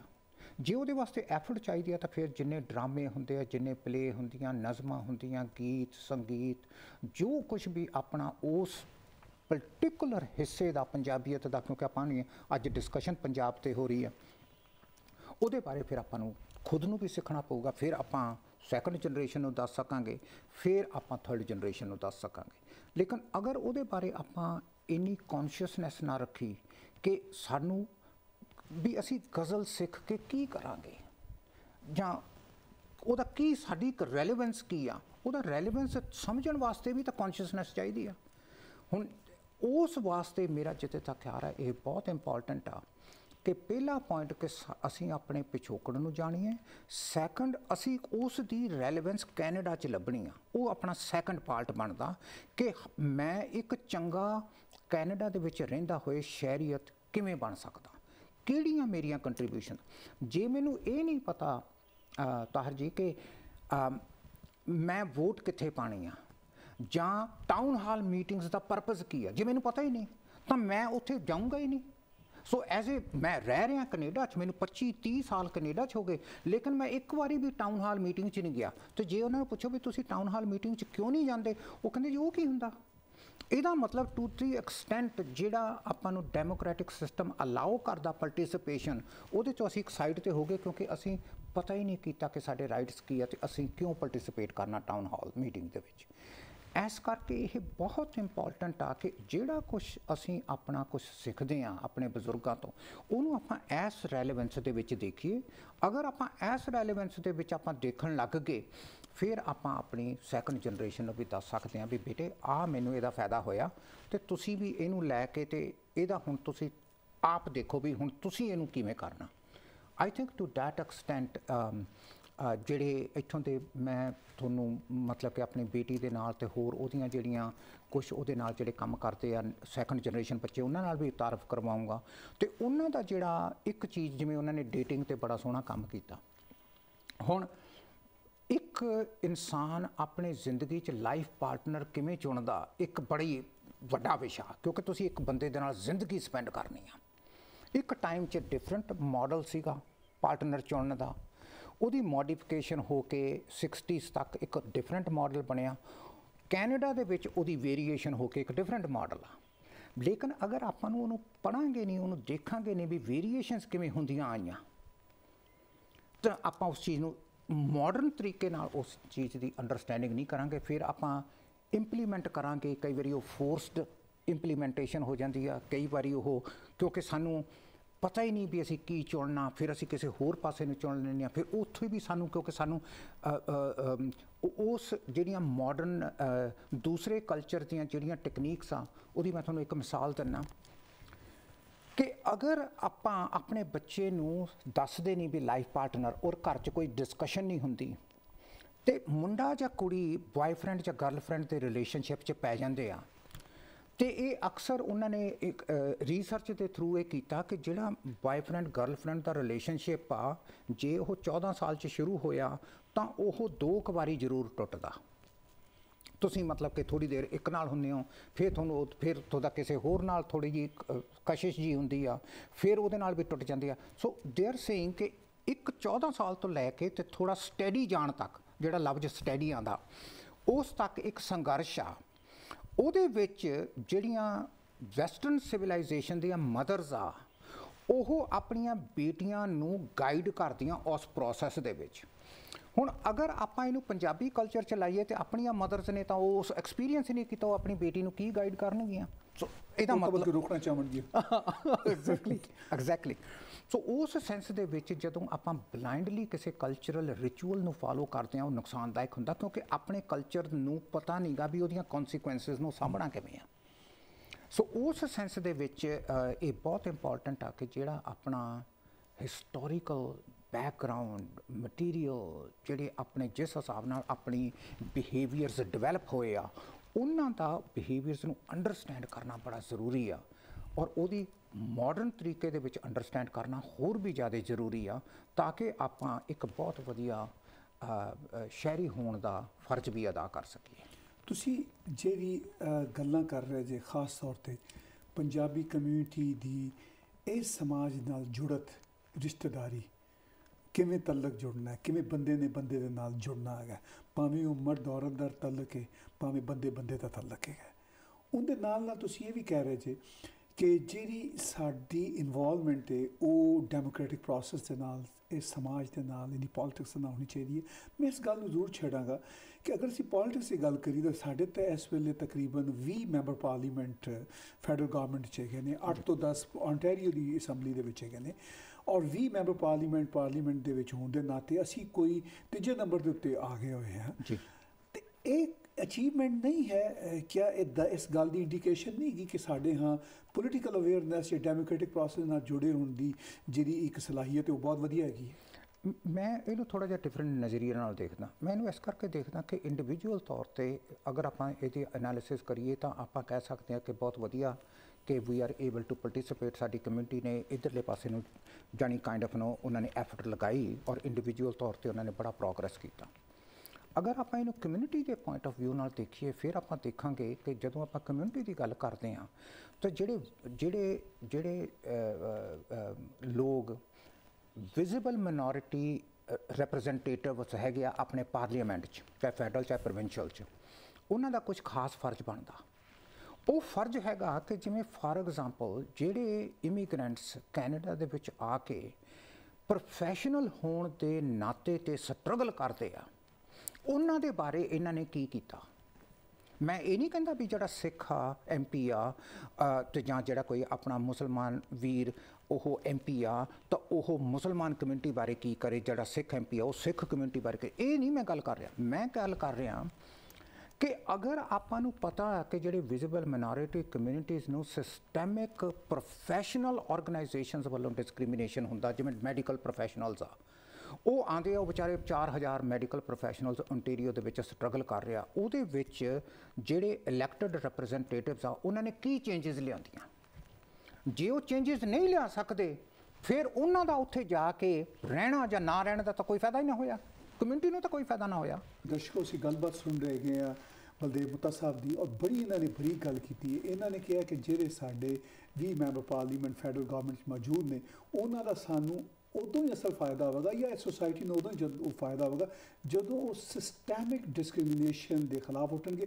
ਚੂँਕਿ ਉਹ ਸਾਡੀ ਕਮਿਊਨਿਟੀ ਦੇ ਨਾਲ ਤਾਲੁਕ ਰੱਖਦੇ ਨੇ, ਉਹਨਾਂ ਨੂੰ ਇਹ ਗੱਲ ਸਮਝ ਆ ਰਹੀ ਹੈ ਔਰ ਉਹ ਇਸ ਵੇਲੇ ਕੈਨੇਡਾ ਦੇ ਪਾਰਲੀਮੈਂਟ ਦੇ ਵਿੱਚ ਬੈਠੇ ਹੋਏ ਨੇ। ਉਹ ਆਪਣੀ ਰਾਈਡਿੰਗਸ ਨੂੰ ਹੀ ਕਰ ਰਹੇ ਨੇ ਰਿਪਰੈਜ਼ੈਂਟ, ਔਰ ਉਹਨਾਂ ਨੂੰ ਆਪਣੀ ਰਾਈਡਿੰਗ ਦਾ ਹੀ ਕੰਮ ਕਰਨਾ ਚਾਹੀਦਾ। ਇਹਦੇ ਉੱਤੇ ਅਸੀਂ ਹੋਰ ਵੀ ਗੱਲਬਾਤ ਕਰਾਂਗੇ।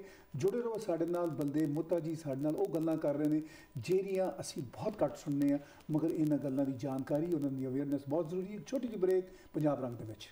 There's a lot of reasons why I'm really happy to be working with Greenish, but one of the main ones is their brand philosophy, which is also my personal philosophy, and that is embracing this passion for life. They develop products that help you live your life to the fullest in a wholesome and a healthy way. And Greenish products are really those that I trust, and I trust that you'll trust them as well, because it's all about living your life to the fullest. When you or your loved one is injured in a car or slip and fall accident, one of the most important decisions you're going to make is the lawyer that you hire. At Alam Law, we take pride in the fact that every person who calls for a free consultation speaks to one of our personal lawyers, not just a legal assistant or agent. Call Alam Law at 416-625-2636 for a free consultation. And remember, you do not pay anything unless I win your case. ਦਰਸ਼ਕੋ welcome back.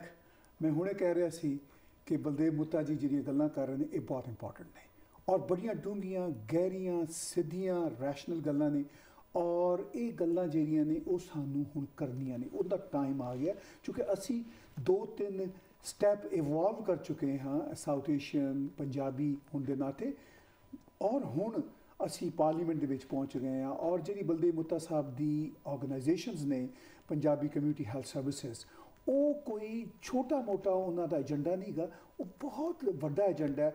ਉਹ ਸਮਾਜ ਦੀ health ਵਾਸਤੇ ਨੇ। ਮੁੱਤਾ ਸਾਹਿਬ ਤੁਸੀਂ ਬੜੀ ਸੋਹਣੀ ਗੱਲ ਕੀਤੀ ਔਰ ਤੁਸੀਂ ਬੜੀ ਹੀ ਅਨੋਖੀ ਗੱਲ ਕੀਤੀ ਕਿ ਬਿਲਕੁਲ ਠੀਕ ਹੈ। ਐਜ਼ ਇੰਡੀਵਿਜੂਅਲ ਸਾਡੇ ਵੀ ਪੰਜਾਬੀ ਪਾਰਲੀਮੈਂਟ 'ਚ ਪਹੁੰਚ ਗਏ ਨੇ, ਸਾਨੂੰ ਬੜੀ ਖੁਸ਼ੀ ਹੈਗੀ। ਮਗਰ ਇਹਨਾਂ ਦੇ ਉੱਤੇ ਹੁਣ ਦੋਹਰੀ ਜ਼ਿੰਮੇਵਾਰੀ, ਇੱਕ ਤਾਂ ਹੈਗਾ ਕਿ ਉਹ ਕੈਨੇਡੀਅਨ ਪਾਰਲੀਮੈਂਟੇਰੀਅਨ ਹੋਣ ਦੇ ਨਾਤੇ ਉਹਨਾਂ ਨੇ ਸਰਵ ਕਰਨਾ ਹੈ। ਦੂਜੀ ਜ਼ਿੰਮੇਵਾਰੀ ਕਿ ਜਿਸ ਕਲਚਰ ਤੋਂ ਆਏ ਨੇ ਉਸ ਕਲਚਰ ਨੂੰ ਸਮਝਦੇ ਨੇ ਔਰ ਉਸ ਕਲਚਰ ਦੇ ਨਾਤੇ ਇੱਕ ਫੈਕਟ ਹੈਗਾ ਕਿ ਇੱਕ ਸਿਸਟੈਮਿਕ ਡਿਸਕ੍ਰਿਮੀਨੇਸ਼ਨ ਮੌਜੂਦ ਹੈ ਔਰ ਉਹਦੇ ਨਾਲ ਨਾਲ ਸਾਨੂੰ ਮੇਨ ਸਟ੍ਰੀਮ ਇਹ ਵੀ ਇੱਕ ਉਹ ਚੂਰੀ ਦੇ ਦਿੰਦੇ ਨੇ ਕਿ ਦੇਖੋ ਤੁਹਾਡੇ ਤਾਂ ਇੰਨੇ ਬੰਦੇ ਆ ਗਏ। ਪ੍ਰਾਈਮ ਮਿਨਿਸਟਰ ਟਰੂਡੋ ਨੇ ਅਮਰੀਕਾ ਦੇ ਵਿੱਚ ਕਹਿ ਵੀ ਦਿੱਤਾ ਕਿ ਮੋਦੀ ਦੇ ਪਾਰਲੀਮੈਂਟ ਦੇ ਵਿੱਚ ਵੀ ਇੰਨੇ ਸਿੱਖ ਮਿਨਿਸਟਰ ਨਹੀਂ ਗਏ ਜਿੰਨੇ ਮੇਰੇ ਪਾਰਲੀਮੈਂਟ ਦੇ ਸਿੱਖ ਮਿਨਿਸਟਰ ਨੇ। ਅੱਛਾ, ਉਹ ਤਾਂ ਸਾਨੂੰ ਇਹ ਕਿਸਮ ਦਾ ਟਰੈਪ ਕਰ ਜਾਂਦੇ ਨੇ, ਦੇਖੋ ਜੀ ਅਸੀਂ ਤੁਹਾਨੂੰ ਐਡਜਸਟ ਕਰ ਲਿੱਤਾ, ਤੁਹਾਨੂੰ ਕਿਤੇ ਦੇ ਕਿਤੇ ਪਹੁੰਚਾ ਦਿੱਤਾ। ਮਗਰ ਜਿਹੜੇ ਕਮਿਊਨਿਟੀ ਦੇ ਜਿਹੜੇ ਮਸਾਇਲ ਨੇ ਔਰ ਕਮਿਊਨਿਟੀ ਦੇ ਮਸਾਇਲ ਸਿਰਫ ਸਾਊਥ ਏਸ਼ੀਅਨ ਦੇ ਨਹੀਂ, ਜਿੰਨੇ ਵੀ ਇਮੀਗ੍ਰੈਂਟਸ ਚਾਹੇ ਈਸਟਰਨ ਯੂਰਪ ਤੋਂ ਆ ਰਹੇ ਨੇ ਦੁਨੀਆ, ਉਹਨਾਂ ਸਭ ਨੂੰ ਇੱਕ ਸਿਸਟੈਮਿਕ ਡਿਸਕ੍ਰਿਮੀਨੇਸ਼ਨ ਦਾ ਸਾਹਮਣਾ ਕਰਨਾ ਪੈ ਰਿਹਾ ਹੈ। ਉਹਦਾ ਹੱਲ ਕੀ ਹੈ? ਤਾਹਿਰ ਜੀ, ਮੈਂ ਤੁਹਾਨੂੰ ਰਿਸਰਚ ਦੇ ਕੋਟ ਤੇ, ਕਿਉਂਕਿ ਆਪਾਂ ਉਹ ਗੱਲਾਂ ਨਹੀਂ ਕਰਨੀਆਂ ਜਿਹਨੂੰ ਕੱਲ ਨੂੰ ਆਪਾਂ ਨੂੰ ਕੋਈ ਚੈਲੰਜ ਕਰੇ ਵੀ ਤੁਸੀਂ ਆ ਗੱਲ ਕਹਿਤੀ ਤੇ ਤੁਹਾਡੇ ਕੋਲ ਪ੍ਰੂਫ ਕੀ ਆ। ਪ੍ਰੂਫ ਇਹ ਹੈਗਾ ਕਿ ਕੈਨੇਡਾ ਦੇ ਵਿੱਚ ਇਮੀਗ੍ਰੈਂਟਸ ਬਿਲਕੁਲ ਹੈਲਦੀ ਆਉਂਦੇ ਆ, ਤੰਦਰੁਸਤ ਆਉਂਦੇ ਆ, 7 ਸਾਲ ਬਾਅਦ ਬਿਮਾਰ ਹੋ ਜਾਂਦੇ ਆ। ਕੈਨੇਡੀਅਨ ਜਿਹੜੇ ਲੋਕ ਆ ਉਹਨਾਂ ਨਾਲੋਂ ਵੀ ਜ਼ਿਆਦਾ ਉਹਨਾਂ ਦੀ ਹੈਲਥ ਖਰਾਬ ਹੋ ਜਾਂਦੀ ਆ। ਹੁਣ ਸਵਾਲ ਇਹ ਪੈਦਾ ਹੁੰਦਾ ਕਿ ਇਹ ਚੀਜ਼ ਸਾਨੂੰ ਪਿਛਲੇ 20 ਸਾਲਾਂ ਤੋਂ ਪਤਾ। ਇਹਦਾ ਮਤਲਬ ਆ ਕਿ ਸਮਹਾਓ ਅਸੀਂ ਹੈਲਦੀ ਇਮੀਗ੍ਰੈਂਟਸ ਨੂੰ ਕੈਨੇਡਾ ਲਿਆਉਂਦੇ ਆ, ਫਿਰ ਅਸੀਂ 7 ਸਾਲਾਂ 'ਚ ਉਹਨਾਂ ਨੂੰ ਬਿਮਾਰ ਕਰ ਦਿੰਦੇ ਆ। ਇਹ ਕਿਹੋ ਜਿਹਾ ਮੁਲਕ ਆ? ਇਹਦੇ ਬਾਰੇ ਆਪਾਂ ਨੂੰ ਜ਼ਰੂਰ ਗੱਲ ਉਠਾਉਣੀ ਚਾਹੀਦੀ ਆ, ਮਿਨਿਸਟਰ ਆਫ ਹੈਲਥ ਨੂੰ ਉਠਾਉਣੀ ਚਾਹੀਦੀ ਆ, ਕੈਨੇਡੀਅਨ ਪਾਰਲੀਮੈਂਟ 'ਚ ਪ੍ਰੋਵਿੰਸ਼ੀਅਲ ਗੌਰਮੈਂਟ ਨੂੰ ਹੋਣੀ ਚਾਹੀਦੀ ਆ ਬਈ ਆਖਰ ਉਹਨਾਂ ਨੂੰ ਠੀਕ ਕਰਨ ਵਾਸਤੇ ਵੀ ਤਾਂ ਅਸੀਂ ਫਿਰ ਪੈਸੇ ਲਾ ਰਹੇ ਹਾਂ, ਪਹਿਲਾਂ ਹੀ ਉਹਨਾਂ ਨੂੰ ਬਿਮਾਰੀ ਨਾ ਹੋਣ ਦਿਓ। 2-3 ਮੇਜਰ ਕਾਰਨ ਸਾਇੰਟਿਸਟ ਨੇ, ਜਿਹੜੇ ਸੋਸ਼ਲ ਸਾਇੰਟਿਸਟ ਆ, ਜਿਹੜੇ ਰਿਸਰਚ ਕਰਦੇ ਉਹਨਾਂ ਨੇ ਲੱਭਿਆ। ਇੱਕ ਹੈਗਾ ਕਿ ਪਹਿਲੀ ਡਿਸਅਪੁਆਇੰਟਮੈਂਟ ਉਦੋਂ ਹੁੰਦੀ ਆ ਜਦੋਂ ਤੁਹਾਡੇ ਕ੍ਰੈਡੈਂਸ਼ੀਅਲਸ ਦੀ ਰੈਕਗਨੀਸ਼ਨ ਨਹੀਂ ਹੁੰਦੀ। ਜਦੋਂ ਤੁਹਾਨੂੰ ਇੰਜੀਨੀਅਰ ਨਹੀਂ ਸਮਝਿਆ ਜਾਂਦਾ ਉਦੋਂ ਤੁਹਾਡੀ ਪਹਿਲੀ ਉਦੋਂ ਜਣੀ ਡਿਸਅਪਾਇੰਟਮੈਂਟ ਹੁੰਦੀ ਆ ਤੇ ਤੁਹਾਡਾ ਜਿਹੜਾ ਉਹ ਚਾਹ ਹੁੰਦਾ ਵੀ ਮੈਂ ਕੈਨੇਡਾ 'ਚ ਆਇਆ, ਮੈਂ ਆਪਣੇ ਬੱਚਿਆਂ ਨੂੰ ਵਧੀਆ ਨੌਕਰੀ ਦਊਂਗਾ, ਜ਼ਿੰਦਗੀ ਬਹੁਤ ਵਧੀਆ ਹੋਊਗੀ ਤੇ ਚਲੋ ਹੁਣ ਆਪਾਂ ਨਵੀਂ ਜ਼ਿੰਦਗੀ ਸ਼ੁਰੂ ਕਰ। ਉਹਨੂੰ ਪਹਿਲੀ ਵਾਰੀ ਇੱਕ ਝਟਕਾ ਲੱਗਿਆ ਵੀ ਕੀ ਮੈਂ ਸਹੀ ਡਿਸੀਜਨ ਲਿੱਤਾ ਇਸ ਮੁਲਕ 'ਚ ਆ ਕੇ, ਪਹਿਲੀ ਵਾਰੀ ਉਹਨੂੰ ਅਹਿਸਾਸ ਹੁੰਦਾ, ਉਹਦਾ ਸਟ੍ਰੈਸ ਵਧਣਾ ਸ਼ੁਰੂ ਹੋ ਜਾਂਦਾ। ਸੈਕੰਡ ਉਹਨੂੰ ਹੈਗਾ ਕਿ ਜਦੋਂ ਉਹ ਭੱਜ ਨੱਠ ਕਰਕੇ ਮਿਹਨਤ ਕਰਕੇ ਟੈਕਸੀ ਚਲਾ ਕੇ ਰਾਤਾਂ ਨੂੰ ਕੰਮ ਕਰਕੇ ਵਾਈਫ ਕੰਮ ਕਰਕੇ ਉਹ ਸਾਰੇ ਇਹਨਾਂ ਦੀਆਂ ਰეკਮੈਂਡੇਸ਼ਨਸ ਪਾਸ ਕਰ ਲੈਂਦਾ ਤੇ ਉਦੋਂ ਬਾਅਦ ਉਹਨੂੰ ਇੰਟਰਨਸ਼ਿਪ ਚਾਹੀਦੀ ਆ, ਡਾਕਟਰਸ ਨੂੰ ਕਿਸੇ ਨੂੰ ਕੋਈ ਪ੍ਰੋਗਰਾਮ ਚਾਹੀਦਾ, ਕਿਸੇ ਨੂੰ ਕੋਈ ਪ੍ਰੋਗਰਾਮ ਚਾਹੀਦਾ, ਉਹਦੇ ਵਿੱਚ ਹੁਣ ਬੜੀਆਂ ਮੁਸ਼ਕਲਾਂ ਆਉਂਦੀਆਂ। ਪ੍ਰੈਫਰੈਂਸਿਸ ਜਿਹੜੇ ਕੈਨੇਡੀਅਨ ਬੋਰਨ ਆ ਉਹਨਾਂ ਨੂੰ ਆ, ਫੋਰਨ ਵਿਚਾਰੇ ਫਿਰ ਬਾਹਰ ਰਹਿ ਜਾਂਦੇ ਆ। ਹੁਣ ਜਦੋਂ ਤੁਸੀਂ ਸਾਰਾ ਕੁਝ ਕਰਨ ਦੇ ਬਾਅਦ ਵਿੱਚ ਵੀ ਤੁਹਾਨੂੰ ਨਹੀਂ, ਜਿਹੜੀ ਹੁਣ ਲੇਟੈਸਟ ਰਿਸਰਚ ਆਈ ਆ ਟੋਰਾਂਟੋ ਦੇ ਵਿੱਚ ਸੀ, ਉਹ ਕਹਿੰਦੇ ਵੀ ਅਸੀਂ 4 ਰੈਜ਼ੂਮੇ ਪਿਕ ਕੀਤੇ, ਇੱਕੋ ਜਿਹੇ ਐਗਜ਼ੈਕਟਲੀ ਸੇਮ ਥਿੰਗ, ਸਿਰਫ ਨਾਂ ਚੇਂਜ ਕਰਤੇ, ਇੱਕ ਸਿੱਖ ਦਾ ਨਾਂ ਕਰਤਾ, ਇੱਕ ਮੁਸਲਿਮ ਦਾ ਨਾਂ ਕਰਤਾ, ਇੱਕ ਕ੍ਰਿਸਚੀਅਨ ਕਰਤਾ, ਇੱਕ ਗੋਰੇ ਦਾ ਚੰਗੇ ਦਾ। ਉਹਨਾਂ ਨੇ ਚੱਕੇ ਉਹ 4 ਰੈਜ਼ੂਮੇ ਭੇਜਤੇ ਤੇ ਉਹਨਾਂ ਨੇ ਸਾਰਿਆਂ ਨੇ ਗੋਰਿਆਂ ਦਾ ਰੈਜ਼ੂਮੇ ਪਿਕ ਕਰ ਲਿਆ। ਹੁਣ ਜਦੋਂ ਇਹੋ ਜਿਹੀਆਂ ਚੀਜ਼ਾਂ ਜਦੋਂ ਆਪਣੇ ਸੋਸਾਇਟੀ ਦੇ ਵਿੱਚ ਆਉਂਦੀਆਂ, ਅਗਰ ਉਹਦੇ ਬਾਰੇ ਆਪਾਂ ਗੱਲ ਨਹੀਂ ਕਰਾਂਗੇ ਤਾਂ ਕੈਨੇਡਾ ਠੀਕ ਕਿਵੇਂ ਹੋਊਗਾ? ਬਹੁਤ ਵਧੀਆ ਗੱਲ। ਕਿਵੇਂ ਠੀਕ ਹੋਊਗਾ? ਜਾਨੀ ਠੀਕ ਨਹੀਂ ਹੋ ਸਕਦਾ। ਕੈਨੇਡਾ ਦੀ ਸਿਹਤ ਦਾ ਸਵਾਲ ਇਹਦੇ 'ਚ ਐਗਜ਼ੈਕਟਲੀ, ਆਪਾਂ ਕੋਈ ਮਤਲਬ ਕਿ ਉਹ ਨਹੀਂ, ਆਪਾਂ ਕੋਈ ਬੁਰਾ ਨਹੀਂ ਕਹਿ ਰਹੇ ਕੈਨੇਡਾ ਨੂੰ, ਆਪਾਂ ਤਾਂ ਇਹ ਕਹਿ ਰਹੇ ਹਾਂ ਵੀ ਰਿਫਟ ਕ੍ਰੀਏਟ ਨਹੀਂ ਕਰ ਰਹੇ, ਸੋਲੂਸ਼ਨਸ ਲੱਭ ਰਹੇ ਹਾਂ। ਸੋ ਇਹਦਾ ਮਤਲਬ ਹੈਗਾ ਕਿ ਜੇ ਆਪਾਂ ਐਕੈਡੈਮਿਕ ਕ੍ਰੈਡੈਂਸ਼ੀਅਲਸ ਨਹੀਂ ਰੈਕਗਨਾਈਜ਼ ਕਰਦੇ, ਰੀਟ੍ਰੇਨਿੰਗ ਪ੍ਰੋਗਰਾਮਸ ਦੇ ਵਿੱਚ ਅਸੀਂ ਉਹਨਾਂ ਨੂੰ ਕੱਢ ਦਿੰਦੇ ਹਾਂ ਔਰ ਉਹ ਵਿਚਾਰੇ ਸਟਰਗਲ ਕਰਕੇ ਪਾਸ ਵੀ ਕਰ ਲੈਂਦੇ ਆ, ਫਿਰ ਉਹਨਾਂ ਨੂੰ ਉਹਨਾਂ ਦੇ ਰੈਜ਼ੂਮੇ ਨਹੀਂ ਪਿਕ ਹੁੰਦੇ, ਉੱਥੇ ਡਿਸਕ੍ਰਿਮੀਨੇਸ਼ਨ ਆ। ਕਹਿਣ ਤੋਂ ਮੇਰਾ ਭਾਵ ਆ ਕਿ ਉਹ ਪਹਿਲੇ ਜਿਹੜੇ 7 ਸਾਲ ਜ਼ਿੰਦਗੀ ਦੇ ਇੰਨਾ ਜ਼ਿਆਦਾ ਫਰਸਟ੍ਰੇਟ ਹੋ ਜਾਂਦੇ ਆ ਵਿਚਾਰੇ ਕਿ ਉਹਨਾਂ ਦੀ ਹੈਲਥ ਸਫਰ ਕਰਨਾ ਸ਼ੁਰੂ ਕਰ ਦਿੰਦੀ ਆ, ਉਹਨਾਂ ਦੀ ਵੀ ਔਰ ਵਾਈਫ ਦੀ ਹੈਲਥ ਵੀ ਸਫਰ ਹੁੰਦੀ ਆ, ਆਦਮੀ ਦੀ ਹੈਲਥ ਵੀ ਸਫਰ ਹੁੰਦੀ ਆ, ਬੱਚਿਆਂ ਦੇ ਨਾਲ ਡਿਫਰੈਂਟ ਕਿਸਮ ਦੀਆਂ ਮੁਸ਼ਕਲਾਤ ਆਉਂਦੀਆਂ। ਉਹ ਜਿਹੜਾ ਸਾਰਾ ਜਿਹੜਾ ਉਹ ਇੱਕ ਇੰਟੀਗ੍ਰੇਸ਼ਨਲ ਚੈਲੰਜਸ ਆ, ਉਹ ਜਿਹੜੀ ਕੰਪਲੈਕਸਿਟੀ ਆ, ਉਹ ਕੈਨੇਡਾ ਨੇ ਕਦੇ ਡਿਸਕਸ ਨਹੀਂ ਕੀਤੀ ਤੇ ਜੇ ਕੀਤੀ ਵੀ ਆ ਤਾਂ ਇੱਕ ਸੁਪਰਫਿਸ਼ਲ ਲੈਵਲ ਤੇ ਡਿਸਕਸ਼ਨ ਹੋਈ ਆ। ਪਰ ਕੋਈ ਵੀ ਸਕਸੈਸਿਵ ਗਵਰਨਮੈਂਟਸ ਪਿਛਲੇ 40 ਸਾਲਾਂ ਦੇ ਵਿੱਚ ਇਹ ਪ੍ਰੋਬਲਮ ਸੋਲਵ ਨਹੀਂ ਕਰ ਸਕੀ ਕਿ ਅਸੀਂ ਮੈਡੀਕਲ ਪ੍ਰੋਫੈਸ਼ਨਲਸ ਨੂੰ ਜਾਂ ਹੋਰਾਂ ਪ੍ਰੋਫੈਸ਼ਨਲਸ ਨੂੰ ਛੇਤੀ ਕਿਵੇਂ ਕਰ ਸਕਦੇ ਹਾਂ।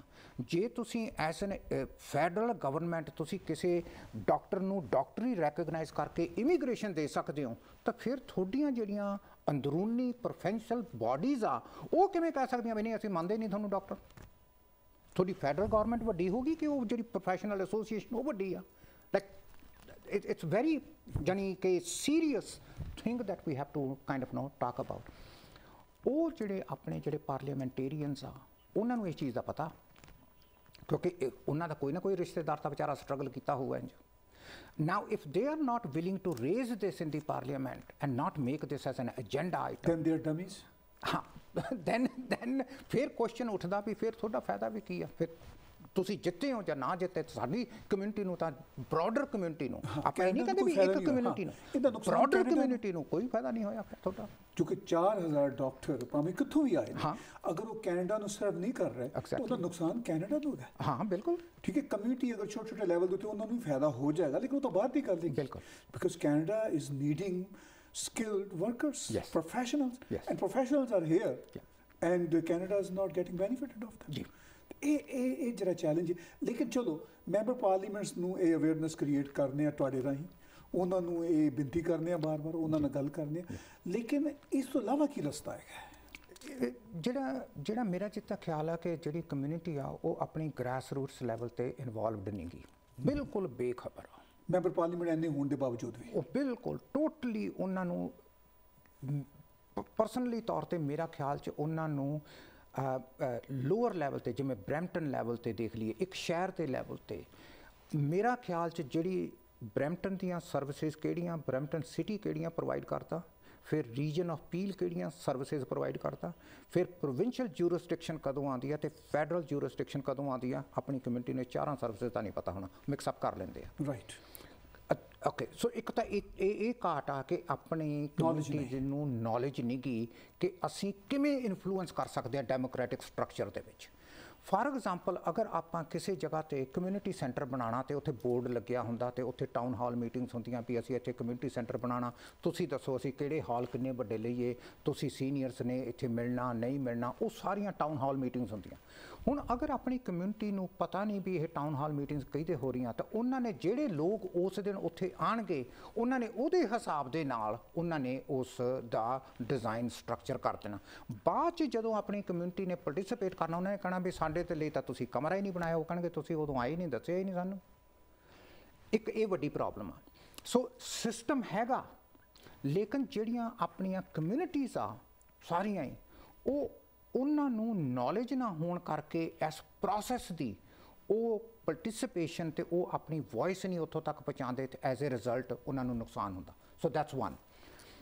ਸੈਕੰਡ ਜਿਹੜੀ ਵੱਡੀ ਪ੍ਰੋਬਲਮ ਆ ਉਹ ਇਹ ਹੈਗੀ ਕਿ ਜਦੋਂ ਆਪਣਾ ਜਿਹੜਾ ਇਹਨਾਂ ਦਾ ਸਿਸਟਮ ਆ, ਹੁਣ ਮੈਂ ਤੁਹਾਨੂੰ ਦੱਸਦਾ ਕਿ ਪਿਛਲੇ 60 ਸਾਲ ਤੋਂ 60 years after the second world war ਲਾ ਲਓ ਤੁਸੀਂ, after the second world war ਜਿਹੜੇ ਸਕੂਲ ਬੋਰਡਸ ਆ ਪੂਰੇ ਕੈਨੇਡਾ ਦੇ, ਉਹ ਇਹ ਸਟਰਗਲ ਕਰ ਰਹੇ ਆ ਕਿ ਸਾਨੂੰ ਪੇਰੈਂਟ ਟੀਚਰ ਨਾਈਟ ਤੇ ਮਿਲਣ ਨਹੀਂ ਆਉਂਦੇ, that they are not coming to meet with us। ਹੁਣ ਸਵਾਲ ਇਹ ਪੈਦਾ ਹੁੰਦਾ ਕਿ 60 ਸਾਲਾਂ 'ਚ ਕੀ ਹੁਣ ਇੰਪਰੂਵਮੈਂਟ ਆ ਗਈ? ਚਲੋ ਮੰਨਿਆ ਵੀ 1947 ਤੋਂ ਬਾਅਦ ਇਹ ਪ੍ਰੋਬਲਮ ਆਈ ਹੋ, ਹੁਣ ਵੀ ਤੁਸੀਂ ਮਿਲ ਕੇ ਦੇਖ ਲਓ, ਕਿਸੇ ਪ੍ਰਿੰਸੀਪਲ ਨੂੰ ਤੁਸੀਂ ਸੱਦ ਲਿਓ, ਉਹਨੂੰ ਕਹੋ ਵੀ ਤੁਹਾਨੂੰ ਪ੍ਰੋਬਲਮ ਆਉਂਦੀ ਹੈ ਪੇਰੈਂਟ ਟੀਚਰ ਨਾਲ, ਤਾਂ ਕਹਿੰਦੇ ਕਿ ਹਾਂਜੀ। ਫਿਰ ਉਹਨਾਂ ਨੂੰ ਤੁਸੀਂ ਪੁੱਛੋ ਵੀ ਤੁਸੀਂ ਕੀ ਕੀਤਾ, ਉਹ ਕਹਿੰਦੇ ਜੀ ਅਸੀਂ ਉਸ ਦਿਨ ਉੱਥੇ ਬਾਜ਼ਾਰ ਲਗਾਉਂਦੇ ਹਾਂ, ਅਸੀਂ ਇੰਟਰਪ੍ਰੇਟਰਸ ਲਿਆਉਂਦੇ ਹਾਂ, ਅਸੀਂ ਬੂਥ ਸੈਟਅਪ ਕਰਦੇ ਹਾਂ, ਅਸੀਂ ਉਹਨਾਂ ਨੂੰ ਕਹਿੰਦੇ ਹਾਂ ਰੈਫਲ ਹੋਊਗਾ। ਹੁਣ ਇਹ ਸਾਰੀਆਂ ਚੀਜ਼ਾਂ ਅਗਰ ਅਸੀਂ ਕਰਦੇ ਹਾਂ ਤਾਂ ਉਹਨਾਂ ਨੂੰ ਆਉਣਾ ਚਾਹੀਦਾ। ਹੁਣ ਇਹ ਸਾਰੀਆਂ ਚੀਜ਼ਾਂ ਆਪਣੇ ਕਲਚਰ ਨਾਲ ਮੈਚ ਨਹੀਂ ਕਰਦੀਆਂ। ਸੋ why would they come? Because that's not culturally, they are not in tuned. ਉਹਨਾਂ ਦਾ ਪੇਰੈਂਟਸ ਨੂੰ ਜਦੋਂ ਅਸੀਂ ਪੁੱਛਿਆ, and we did a lot of work on this, ਮੈਂ ਉਹਨਾਂ ਨੂੰ ਕਿਹਾ ਵੀ ਤੁਸੀਂ ਪੇਰੈਂਟ ਟੀਚਰ ਨੂੰ ਕਿਉਂ ਨਹੀਂ ਮਿਲਣ ਜਾਂਦੇ? ਪਹਿਲਾ ਨੰਬਰ 'ਤੇ ਕੁਐਸਚਨ ਉਹਨਾਂ ਦਾ ਸੀਗਾ, ਯਾਰ ਐਡੀ ਵੱਡੀ ਬਿਲਡਿੰਗ ਅਸੀਂ ਐਵੇਂ ਗਵਾਚੇ ਰਵਾਂਗੇ, ਕਿੱਥੋਂ ਕਮਰਾ ਲੱਭ ਲਾਂਗੇ। ਇੱਕ ਆਰਡੀਨਰੀ ਪੇਰੈਂਟਸ ਪੜ੍ਹੇ ਲਿਖੇ ਆਹ ਆਨਸਰ ਕਰ ਰਹੇ ਆ ਵੀ ਯਾਰ ਐਡਾ ਵੱਡਾ ਸਕੂਲ ਆ ਯਾਰ, 1500 ਬੱਚਾ, ਸਾਨੂੰ ਤਾਂ ਇਹ ਨਹੀਂ ਪਤਾ ਲੱਗਦਾ ਕਿਹੜੇ ਐਂਗਲ 'ਚ ਕਿੱਥੇ ਸਕੂਲ ਦਾ ਕਮਰਾ ਲੱਭਣਾ ਉਹਦੇ ਟੀਚਰ ਦਾ। ਉੱਥੇ ਕਹਿੰਦਾ ਅਸੀਂ ਤਾਂ ਜਾਂਦੇ ਹੀ ਨਹੀਂ, ਡਰਦੇ ਮਾਰੇ ਨਹੀਂ ਜਾਂਦੇ। ਹੁਣ ਜਿਹੜਾ ਬਿਲਡਿੰਗ ਫੋਬੀਆ, ਇਹ ਬਿਲਕੁਲ ਟਰੂ ਆ, ਦੇਰ ਇਜ਼ ਸੱਚ ਏ ਥਿੰਗ ਐਜ਼ ਬਿਲਡਿੰਗ ਫੋਬੀਆ। ਹੁਣ ਜਿਹੜੇ ਮਾਹੌਲ 'ਚੋਂ ਆਪਾਂ ਆਏ ਹਾਂ, ਉਹ ਐਡੀਆਂ ਬਿਲਡਿੰਗਾਂ 'ਚੋਂ ਨਹੀਂ ਆਪਾਂ ਆਏ। ਆਪਾਂ ਨੂੰ ਜਦੋਂ ਇਹੋ ਜਿਹੀ ਬਿਲਡਿੰਗ ਦੇ ਵਿੱਚ ਜਾਣਾ ਪੈਂਦਾ, ਪਹਿਲਾਂ ਸਰੀਰ ਦਿਲ ਜਿਹਾ ਧੜਕਦਾ ਵੀ ਯਾਰ ਹੁਣ ਕਿਹਨੂੰ ਪੁੱਛੀਏ ਕਿੱਥੇ ਜਾਣਾ, ਇਹੀ ਹੁੰਦਾ ਨਾ ਆਪਣਾ। ਇਸੇ ਕਰਕੇ ਹੀ ਆਪਾਂ ਨੂੰ ਏਅਰਪੋਰਟ 'ਤੇ ਆਪਾਂ ਪੜ੍ਹੇ ਲਿਖੇ ਵੀ ਆਪਾਂ ਕਨਫਿਊਜ਼ ਹੋਏ ਰਹਿੰਦੇ ਹਾਂ, ਕਿਉਂਕਿ ਉਹ ਜਿਹੜੀਆਂ ਬਿਲਡਿੰਗਾਂ ਅਤੇ ਜਿਹੜਾ ਉਹ ਇਹਨਾਂ ਦਾ ਉਹ ਸਟਰਕਚਰ ਆ ਅਤੇ ਜਿਹੜੇ ਉਹ ਸਿਸਟਮਸ ਆ, ਉਹਦੇ ਵਿੱਚ ਆਪਾਂ ਫਿੱਟ ਨਹੀਂ ਹੋਏ। ਇਹਨਾਂ ਨੇ ਉਹ ਸਿਸਟਮ 60 ਸਾਲਾਂ 'ਚ ਚੇਂਜ ਨਹੀਂ ਕੀਤਾ ਜੀ, ਸਕੂਲ ਬੋਰਡ ਇਹਨਾਂ ਨੇ ਆਪਣਾ ਸਿਸਟਮ ਬਰਕਰਾਰ ਰੱਖਿਆ। ਹੁਣ ਜਾਂ ਤਾਂ ਕਮਿਊਨਿਟੀ ਚੇਂਜ ਹੋ ਕੇ ਉਹਨਾਂ ਦਾ ਸਿਸਟਮ ਅਡਾਪਟ ਕਰੇ, ਕਮਿਊਨਿਟੀ ਕਹਿੰਦੀ ਅਸੀਂ ਤਾਂ ਨਹੀਂ ਕਰਦੇ, ਸਾਡਾ ਤਾਂ ਇਹ ਸਿਸਟਮ ਨਹੀਂ, ਅਸੀਂ ਤਾਂ ਬਹੁਤ ਅਨਕੰਫਰਟੇਬਲ, ਅਸੀਂ ਨਹੀਂ ਜਾਣਾ ਤੁਹਾਡੇ ਸਕੂਲ 'ਚ। ਉਹ ਕਹਿੰਦੇ ਅਸੀਂ ਚੇਂਜ ਨਹੀਂ ਕਰਨਾ, ਸਾਡਾ ਸਿਸਟਮ ਬਿਲਕੁਲ ਠੀਕ ਆ, ਅਸੀਂ ਬਿਲਕੁਲ ਅਕੋਮੋਡੇਟ ਕਰ ਰਹੇ ਹਾਂ, ਜੇ ਤੁਸੀਂ ਨਹੀਂ ਆਉਂਦੇ ਤਾਂ ਤੁਹਾਡੀ ਮਰਜ਼ੀ। ਆਹ ਜਿਹੜੀਆਂ ਪ੍ਰੋਬਲਮਸ ਆ, ਇਹ ਗ੍ਰਾਸ ਰੂਟਸ ਲੈਵਲ ਦੀਆਂ ਪ੍ਰੋਬਲਮਸ ਆ। ਇਹਦੇ ਉੱਤੇ ਜਿਹੜੇ ਟਰਸਟੀਜ਼ ਹੁੰਦੇ ਆ ਸਕੂਲ ਬੋਰਡ 'ਤੇ, ਉਹਨਾਂ ਨਾਲ ਮੇਰੀਆਂ ਬਹੁਤ ਗੱਲਾਂ ਹੋਈਆਂ। ਜਿਹੜੇ ਸੀਨੀਅਰ ਲੈਵਲ ਦੇ ਸੁਪਰਨਟੈਂਡੈਂਟਸ ਆ, ਡਾਇਰੈਕਟਰਸ ਆ, ਉਹਨਾਂ ਨਾਲ ਗੱਲਾਂ ਹੋਈਆਂ। ਸਾਰੇ ਐਗਰੀ ਕਰ ਜਾਂਦੇ ਆ ਵੀ ਸਾਨੂੰ ਡੀਸੈਂਟਰਲਾਈਜ਼ ਕਰਨਾ ਚਾਹੀਦਾ। ਉਹਦਾ ਮਤਲਬ ਸਿੰਪਲ ਆ ਵੀ ਪ੍ਰਿੰਸੀਪਲ, ਵਾਈਸ ਪ੍ਰਿੰਸੀਪਲਸ ਅਤੇ ਜਿਹੜੇ ਟੀਚਰਸ ਆ, ਉਹਨਾਂ ਨੂੰ ਚੱਕ ਕੇ ਉਹ ਜਿੱਥੇ ਪੇਰੈਂਟਸ ਗੈਦਰ ਹੁੰਦੇ ਉੱਥੇ ਪਹੁੰਚ ਜਾਣ।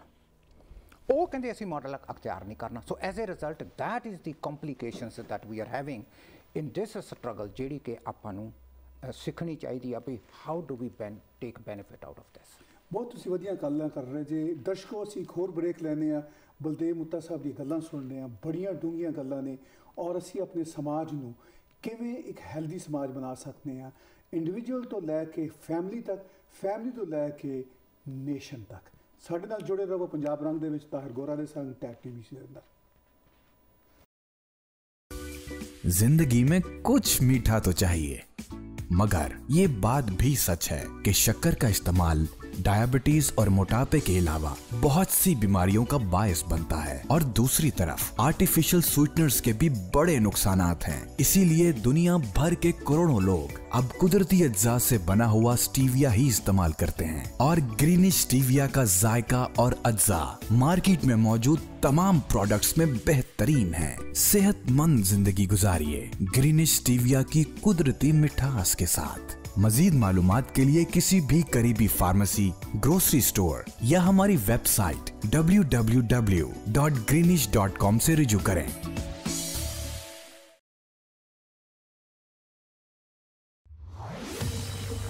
हम में से बहुत से लोग ये नहीं जानते कि हमारी ग़िज़ा हमें वो तमाम विटामिन्स उस मिकदार में फराहम नहीं कर सकती जो हमें सेहतमंद रहने के लिए दरकार होते हैं।